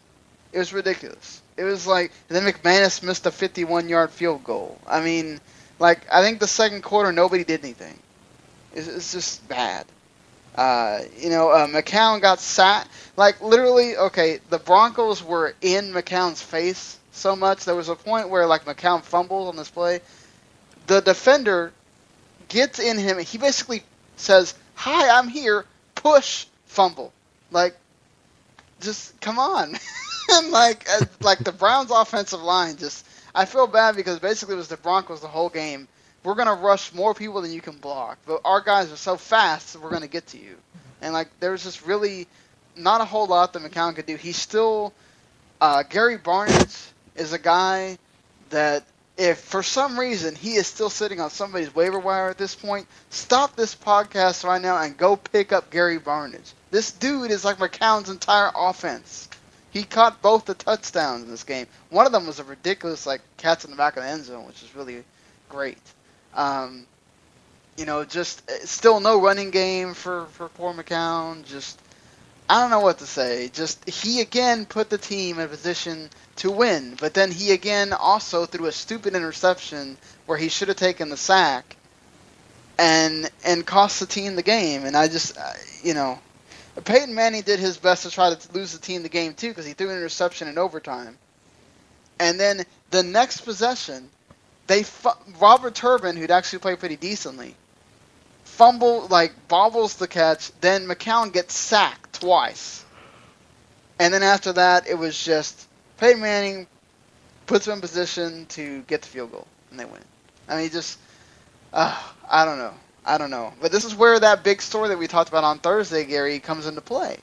Because with the whole deal about Johnny Manziel, and I heard some people talking about, I think I heard Bill Cowher before the games even started. He said he would make the Steelers release Manziel if he was still coach of Pittsburgh. Now you're in a situation again where the Browns lose. The Steelers keep winning. The Bengals keep winning. You know, the Ravens are crap, but you're going to get to the point here where the Browns' season is pretty much over. Does Johnny Manziel, what he did, where he got into the altercation or whatever, hurt Cleveland's opportunity to really see what they have in him? Like, should you just keep going with McCown, or, I mean, Gary, like, what do you think here? I think you go with McCown for the time being. You know, you let Johnny get things figured out. You don't, rush into, getting him on the field. I mean, for me personally, right now, you've got to let all the evidence come out. You've got to let everything be figured out and let that happen. Neither of them got in deep trouble. This really was a media incident. The media doesn't like it. Okay, whatever. The media doesn't like it. As long as the NFL is not in position to suspend Johnny Manziel, hey, you need to keep him on your roster. Maybe have him, do some extra things to prove that he's ready to play. Do whatever you can, but you don't release a guy like this until you know for sure that he's worthless. And I don't think in just this one incident he proved that he's worthless. I don't think that you throw him in there and start him right away, though. You let McCown play as long as he can, and then maybe when it gets closer to the end of the year, then you play Manziel if the NFL doesn't do anything to him. Well, Randy, on the other end, I'm just starting to get befuddled with the Broncos. I mean, they should have lost some of these games, but the defense continually keeps bailing out Peyton Manning. How long can this really continue? Till their next game. They get Green Bay after their bye. To me, that's kind of where this run ends for Denver. Because it'll be interesting to see what the defense can do against Aaron Rodgers and the Packers, but Peyton Manning, just gross.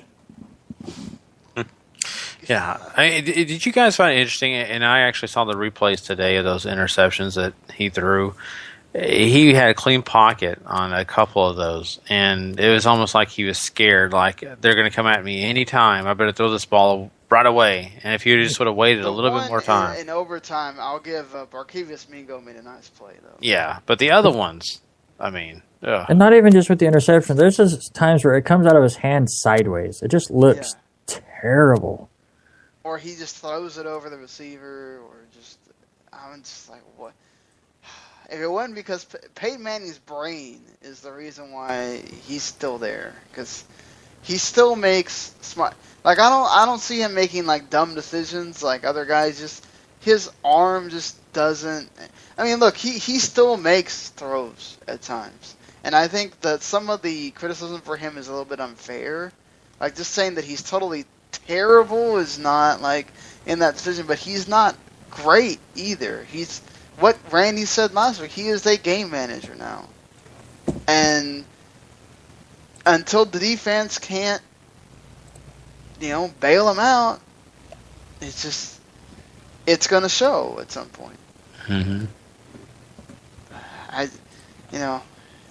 He still made the big throw to Sanders for that 75-yard one, and I'll give him credit for that. And he did.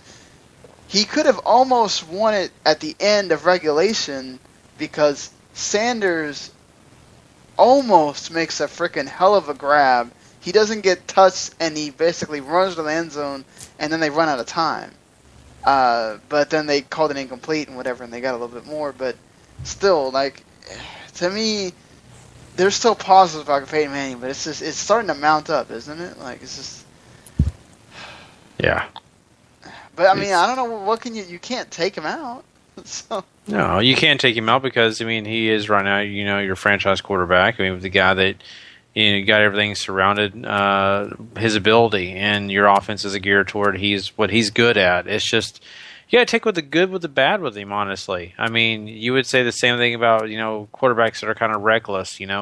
The guys that take chances, those kind of guys you give chances to. But, give a guy like Peyton Manning, yeah, he's going to throw an interception or two, but maybe he'll do just what he did win you the game. And he does still take chances. He throws those deep passes on 3rd and 2, and you're kind of like, what the hell are you doing? And, somehow he either makes them work or just, they don't work out. But at that age, sometimes, you'll see guys become like Alex Smith, and he's not doing that. So I think that's also a positive. Mm-hmm. If you're looking at that from his perspective. So let's move on to the game of the week.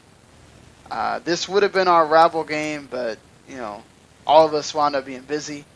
So we didn't get to do it, but we'll be back this weekend with Cowboys and Giants. But that being said, this was one heck of a game. Came down to the wire.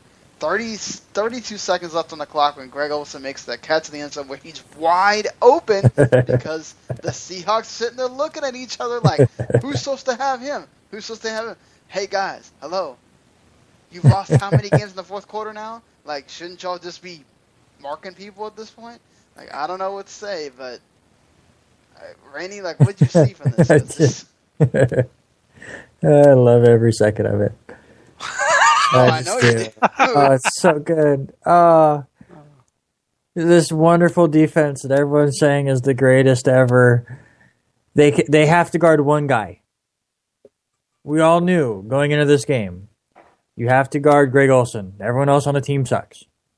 What else are you going to do? Throw it to Devin Funchess? Yeah, Devin Funchess didn't catch anything until like the fourth quarter. Or Fozzie Whittaker? Or Jericho Cotchery or Ted Ginn Jr., who were both good like 8 years ago. Cotchery's all right. Well, he was. He's old. Mm-hmm. He was good for the Jets 10 years ago. All right. Listen, we all knew it's Greg Olsen or nothing. Yet he was the one guy that was just wide open in the entire last section of this game. Not just that touchdown. It was just... I mean, I missed a lot of this game due to some family stuff, but I was playing a buddy who had Greg Olsen in his fantasy matchup, and he was facing me, so I'm getting every update about Greg Olsen. And it just seemed like every 5 minutes there near the end, he was, all right, Greg Olsen down to the 1. And this, it was just, how, if you're supposed to be this great of a defense, especially in your secondary, can you not put 3 people on Greg Olsen and just say, okay, Cam Newton, throw it to one of these other goofballs? So, I mean, yeah, and if you're a Jonathan Stewart owner, you lucked out because 2 of those freaking Greg Olsen gutting down to the 1 made you get a Jonathan Stewart touchdown. So it's just, to me, this whole game comes down, I mean, it's on the defense of Seattle.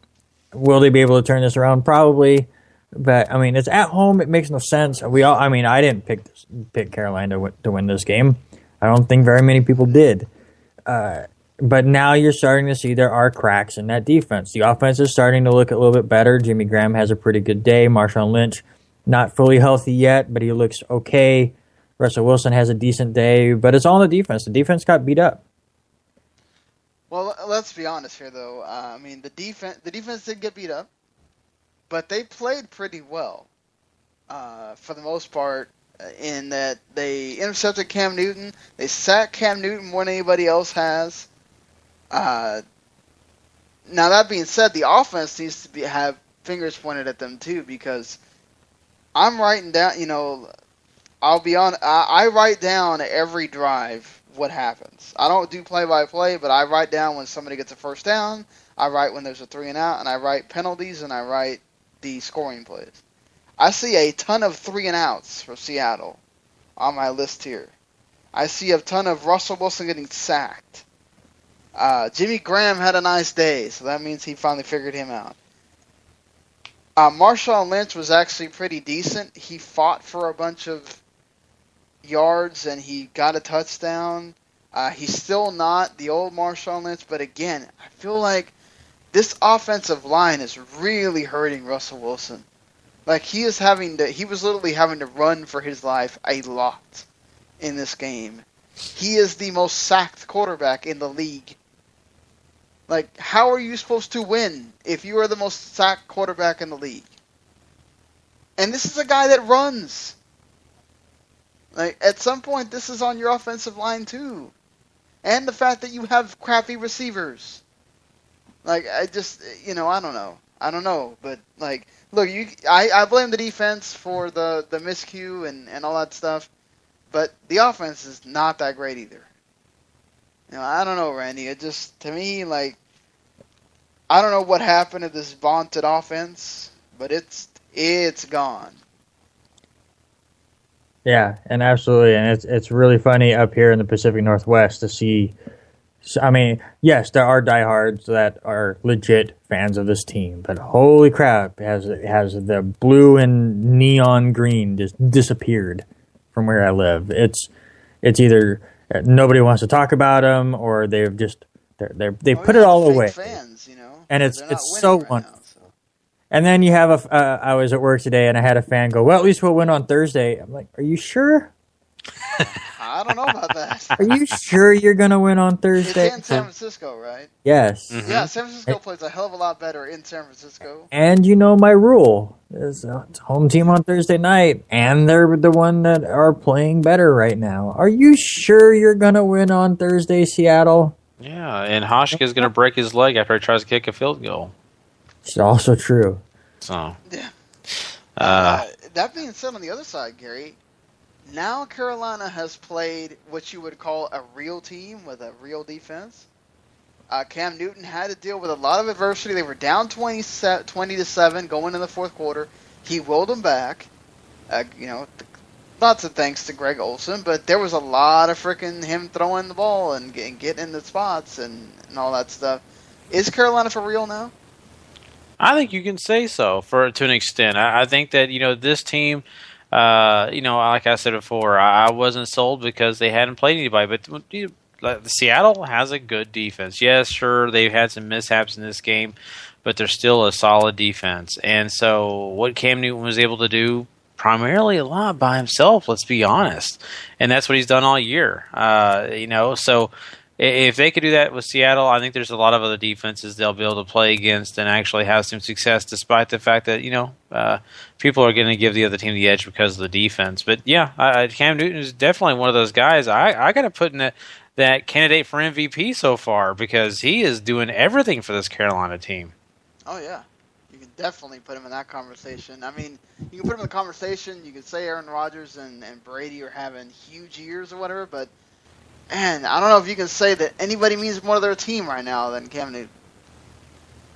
So that being said, that's our wrap-up of all the games in NFL Week 6. Except the Sunday night. Did we cover Sunday night game? Oh, no, we haven't covered Sunday night. I'm sorry. So Colts and Patriots. A lot of people are going to be talking about that stupid fake punt, which was really stupid. Oh, let's be honest. That was it made a great Tecmo Super Bowl meme. God. Now, are you guys with me on this play before we get away from it? He wasn't supposed to snap that ball, right? No, he wasn't. Like, no way in hell was he supposed to. Like, I just wanted to be in the mind of the guy that received the snap when the ball touched his hands. Just the amount of cuss words that probably went through his mind. Just the moment he was like, wait, I have a football in my hand. This is now what? I have one defender and 5 guys standing in front of me. It's like, I mean, you go back and watch that play, and I can understand a way to do that play. They actually, ESPN did a great job. They showed, I think it was a high school team, do basically the exact same setup, but the guy that was behind the center was actually behind him by about 10 yards. So he would be able to then roll around to where all of the blockers and such were. I still don't know how that was an illegal formation. I think they even got penalized for it, but I can see that, or I can also see, hiking it and throwing it quickly over there, so you have all those blockers. But when they hiked that ball, nobody in that group of Colts moved. So there was no way he was actually supposed to hike that ball. It was supposed to be, let's see if we can jump him off sides. No, okay, we'll take 5 yards. Everyone will laugh about this goofy formation we faked and whatever. But just weird. Just a weird formation. Yeah, Andrew Luck looked better. To me, he probably had his best game of the season, but that's also not saying much. His first game where he actually looked healthy. He still made some low throws that you have to wonder about if he was totally healthy, if he'd be making those. But once again, LeGarrette Blount is the Colts voodoo right now.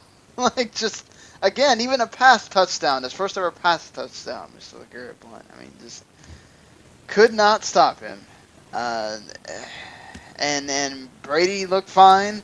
Julian Edelman hurt his finger, and he was a force at the beginning, but then he kind of had to be out for a little while, and then he kind of they tried to have him come back in, and to me that fake punt was a big deal.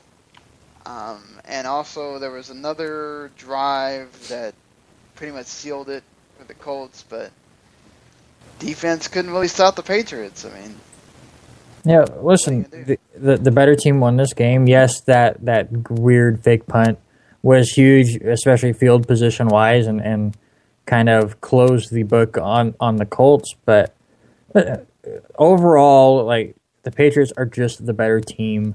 I think the Colts will be much better now with Andrew Luck back, and you can start getting back into form. I'm with you, Sean, where he looked great, but still not up to his level. He still had some of those throws where you could kind of tell he was not 100% into it, like maybe feeling it in his shoulder a little bit.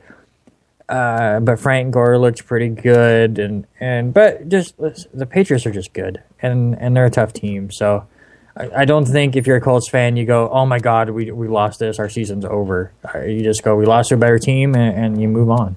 Mm-hmm. Yeah, and I do feel bad for the Colts to this extent. The defense that they have, it just cannot hold these type of offenses. I don't care what offense it is. If it's anywhere close to the caliber that the New England Patriots have, which I can name the Green Bay Packers, as one of those other big teams, offensively, and there's a few other ones out there we could probably sit here and name, but they're not going to be able to handle them. It's just obvious, and so they've got to work on that and hope that they can get better, because until they do, they're not going to get where they want to go. But I mean, I agree with Randy. They just played a team that's just complete and just honestly better. All right, now we have covered the Sunday night game, so let's move on to Randy talking about some college.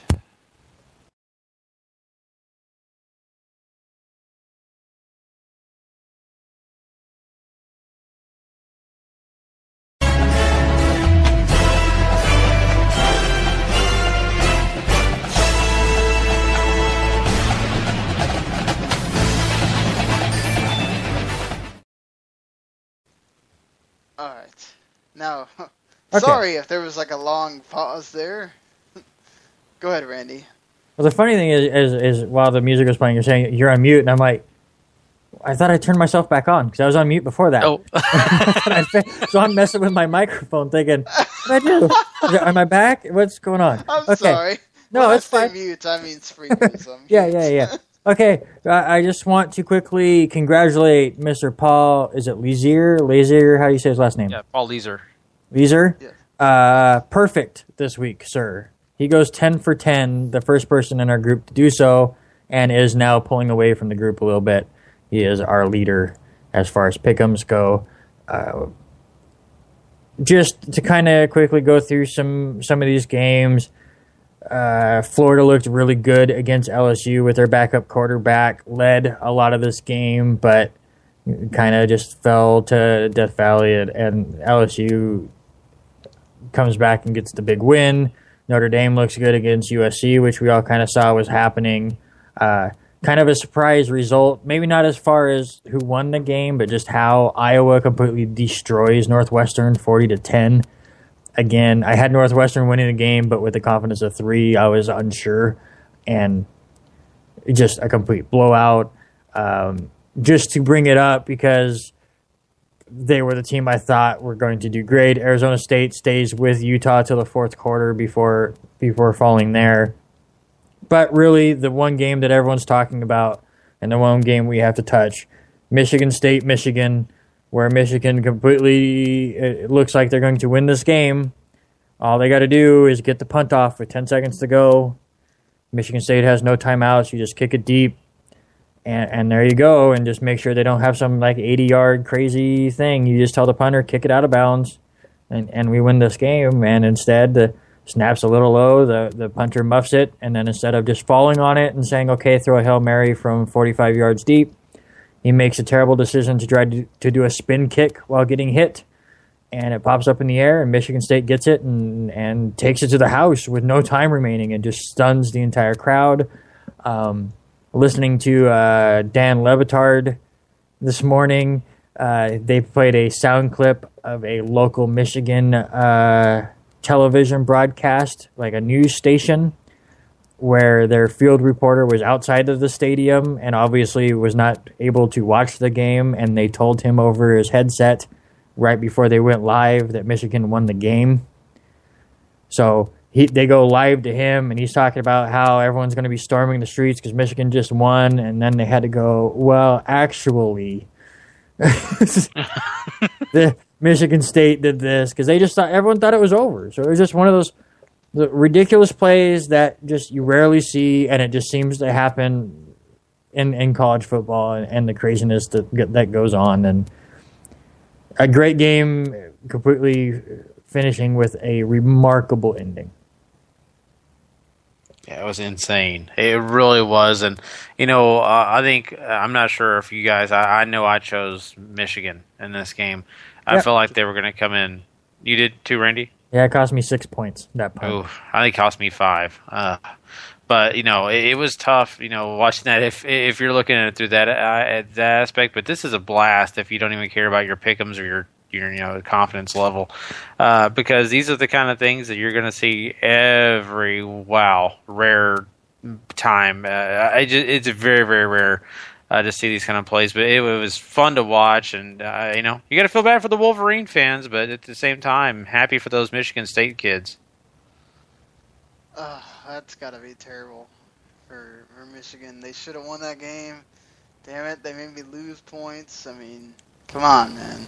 I didn't do my research. I don't know if you guys had heard another just crazy thing that happens in that play is, I can't remember if it was a guy that returned the fumble or if it was somebody that was just kind of in that celebration, but they had to cart a guy off from Michigan State who, put him in a neck brace and everything. I haven't heard if he's doing okay, but just added to the ridiculousness of that last 10 seconds. But, was it not the guy that caused it, or was it the guy that scored the touchdown? I'm not sure, but he was a pivotal member of that play. I just remember watching replay after replay where the Michigan State guys are all celebrating in the end zone, and you see a guy shaking somebody who's on the ground, and you go, oh, that's the guy that just got carted off. And this guy just in the crazy celebrations, shaking him all over the place. I'm sure it was just a stinger because I haven't seen a ton of news about it, but still just one of those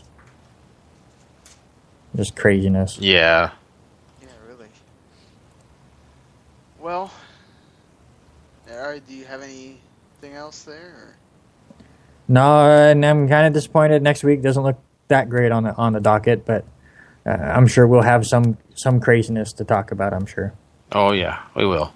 Well, Gary, you were just talking there. Why don't you go ahead and tell people your fantasy sleepers for Week 7?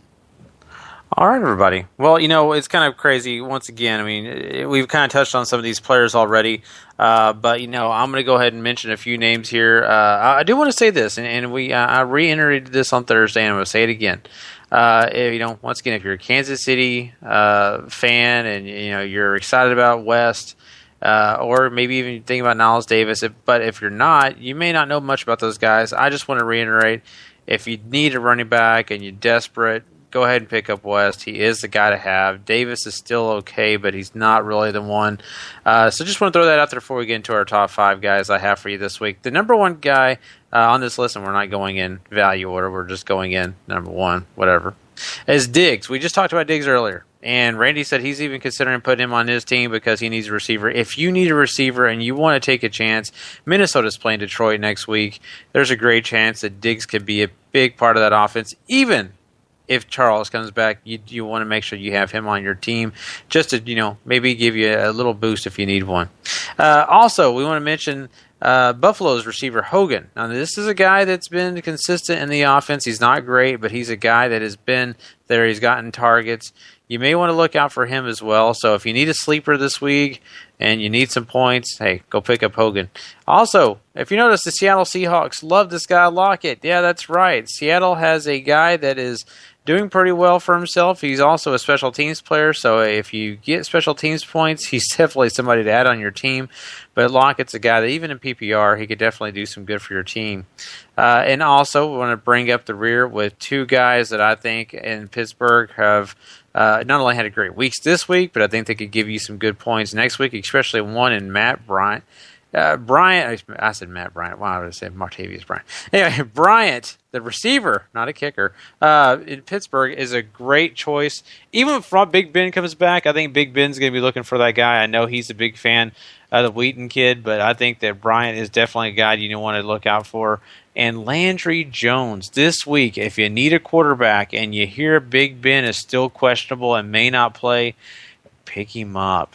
He's a great option for your team. You don't want to miss on the opportunity to having this kid, especially if you got a two-quarterback situation going on in your league. Go ahead and get him. He'd definitely look good this week. I don't see any reason why he wouldn't look good this next week. And that's our top 5 sleepers. Yeah, I just wonder if, the Hulkster is going to try to claim Chris Hogan as one of his. Yes. That would be awesome. Watch that happen. But yeah, let's move on to the reason why you guys wait till the end of this thing. All right, I mean, I hope you're still listening by the time we get to the end of this thing. Our power rankings, because even though we might have some similar teams, it just really shows you between 3 people they're telling you that these teams are the ones you need to watch.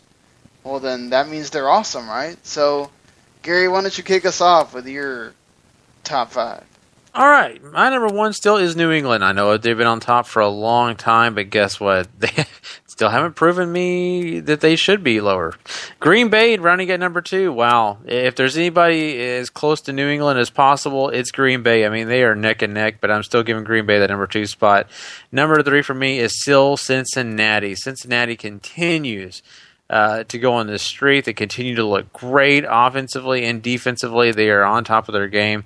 Number 4, I'm leaving Denver here. I'm still a little bit worried about that offense. I still have my concerns, but the defense is getting the job done for that team. I think they're too talented for me to lower them. So right now, they're still my number 4. And my number 5 is different this week. Everybody knows I've been going with Atlanta as my number 5 spot, but guess what? They are now out of the running. Sure, yes, I know. They lost to the Saints, and maybe it's unfair just because of one game, but I am looking at Carolina and seeing what they're doing. And that game against Seattle proved to me something, that even in tough times and in tough games, they're able to overcome. So I'm going with Cam Newton and his ability in the defensive front that Carolina has, and I'm going to go ahead and give them the number 5. All right, Randy. Yeah, my top 3 are the same as Gary. I have New England still number 1. They continue to show their dominance. Number 2, Green Bay. Listen, like I said, I feel like they got outplayed on Sunday and still found a way to win. That is a sign of a great team. Cincinnati just continues to roll. The stats looked even with Buffalo, but I just felt like they completely outplayed them. Number 4, I have bumped up Carolina. Listen, Seattle might be having a down year, but you go into Seattle and get the win the way Carolina did on top of being undefeated. You deserve to be on my list finally. They've proven it. And listen, this is the top 5. We have 5 undefeated teams. It should be simple, right? Not so fast for me. I actually have the New York Jets here at number 5. Call me a homer all you want, but I think they're a better team than Denver. Listen, they all across the board, stats-wise, the Jets' defense is better than the Denver defense. And guess what? The Jets actually have the better quarterback this year. So I have the Jets at 5. Well, I have to agree with you a little bit there, disagree with you a little bit there because, man, that Denver defense just keeps bailing Peyton Manning out of games, so I have them at 5. And Peyton Manning, I still think when you get into a certain situation, I want to have him over Fitzpatrick. Cincinnati Bengals at 4 for me. They beat a crippled Buffalo team with E.J. Manuel. E.J. Manuel is terrible. It's just, they should beat a team with E.J. Manuel. Number 3, Carolina did something that not a lot of people probably thought would happen with them going into Seattle and winning. And they won they had to win in the last second fashion, but Cam Newton just rolled them there. Greg Olsen was great. Jonathan Stewart actually showed up for once. The defense freaking held up their end too. Luke Kuechly was great as well. So that team just completely, even with a missed field goal, or was it I think it was a mixed extra point or whatever it was, still did good things. Green Bay at number 2. They still won in Lambeau. They're doing their thing. That stat that Randy pulled out about the 9 receivers with only 2, that's ridiculous. And New England's still rolling. They're doing their thing. Going into Indianapolis like it's no big deal and beating them soundly. I can't take them off that number 1 spot yet. Yeah, it's the 5 undefeated teams, but it is what it is. And, let's go to our player of the week. And just in case you haven't been paying, this is your first week listening, which, again, we appreciate anytime you listen, whether it's the Monday show, the Thursday show. And, again, I'd really like to say thank you to everybody who listened to us on The Last Word on Podbean or whatever. You guys almost got us to over 1,000 listeners. And for that thing, there's not a whole lot of podcasts in that entire deal that they have there that's gone over that many, so that's cool. Thank you very much to everybody that did that. But again, going over the winners, week 1 was Carlos Hyde, week 2 Tom Brady, week 3 AJ Green, week 4 Devontae Freeman, week 5 last week was Eli Manning, and this week, there's 3 different ones. I did not copy Randy this week, so it's about time. But so DeAndre Hopkins is Randy's pick. 10 receptions, 148 yards, 2 touchdowns. Been a dynamite receiver all year. I don't think you can go wrong with that. Gary's pick is Landry Jones. 8 out of 12, 168 yards, 2 touchdowns. Good day for only playing, I think 1 quarter? Or quarter and a half. Well, the second half or quarter and a half, whatever it was. Yeah, somewhere there. And I picked Matthew Stafford because he finally played like Matthew Stafford. 405 yards, 4 touchdowns, only 1 interception. Which I don't think was it? I don't remember if it was his fault or not, but he had a damn good game, and him pretty much playing the way he did was the big reason why Detroit were able to pull out that game in overtime. But who are we picking here for the full player? Here, I totally understand where Gary's coming from with Landry Jones and how well he played at the end. Give me a full game before you go player of the week. So I will allow Gary to pick one of ours. He will be the deciding factor. So I am the weakest link. But please don't go anywhere. Yeah, no, I'm kidding. The reason I did pick Landry, and to be honest, was because of the poise. I don't care if he didn't play the whole game. The way he played like he'd been playing for the last 5 weeks. Look, I can't believe Gary's talking something good about an Oklahoma quarterback. Hey, and it's a miracle that an Oklahoma quarterback was able to play that well in the NFL. And I will say, he deserves all the credit in the world. He played extremely well. Yeah, but I do agree with Randy to the extent of not a whole game, so throw that in the trash. This is tough. This is very difficult because Hopkins means a lot to that Texans offense. He does a lot of great things. Matthew Stafford played such a great game, looked like his own self, and I just got to respect that. 4 touchdowns. I'm going to say this only because I just think that... I will say this, Gary. Hopkins is the only player, I think Foster's an anomaly, that played well with both quarterbacks.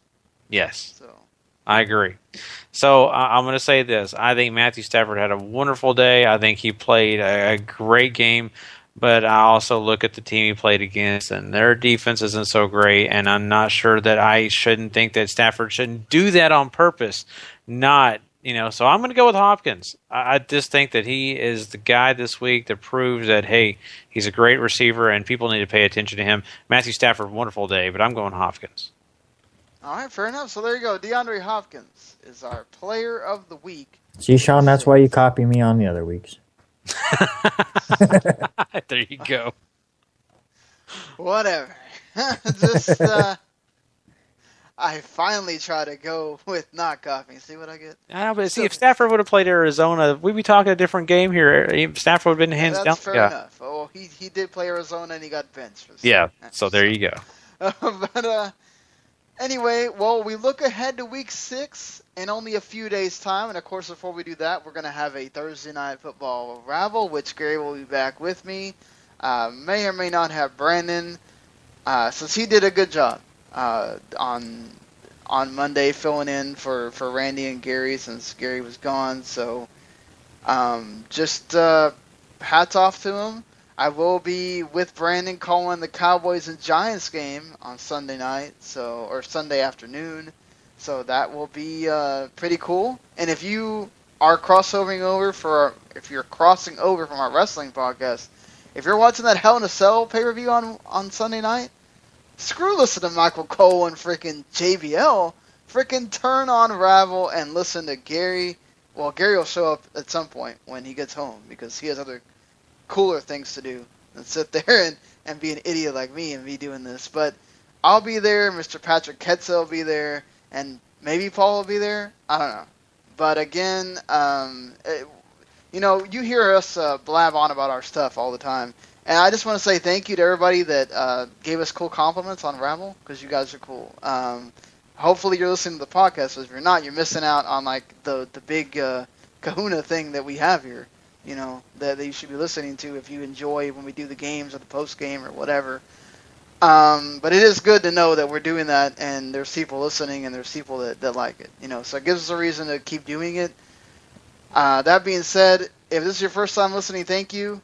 We appreciate it. Would appreciate if you subscribe. Hit the subscribe button. It's not that hard. You can also subscribe on YouTube, the WTM Network. You can also just rate and review on iTunes and Stitcher. That also helps. We have other podcasts that I just talked to you about one of them. I have a video game podcast that I do with somebody that named Mark Morrison. It's the official 4-1 Game Zone podcast. It's pretty cool. Listen to it. It comes out every Tuesday or Wednesday night around there. You can find it on demand where all those other places are. But Randy has an even more awesome podcast that talks about retro things, where they actually have to play these games, and they go all the way through them and sit there, and then they tell you all about them. So if you haven't played any of those games that they tell you about, you really should, or maybe it sucks, and they tell you it sucks, so you don't have to waste your money on it. But Randy, I usually say they suck. I'm the I am the critic out of our group. That is. For sure. It's backlogbusting.com, and we kind of need your help.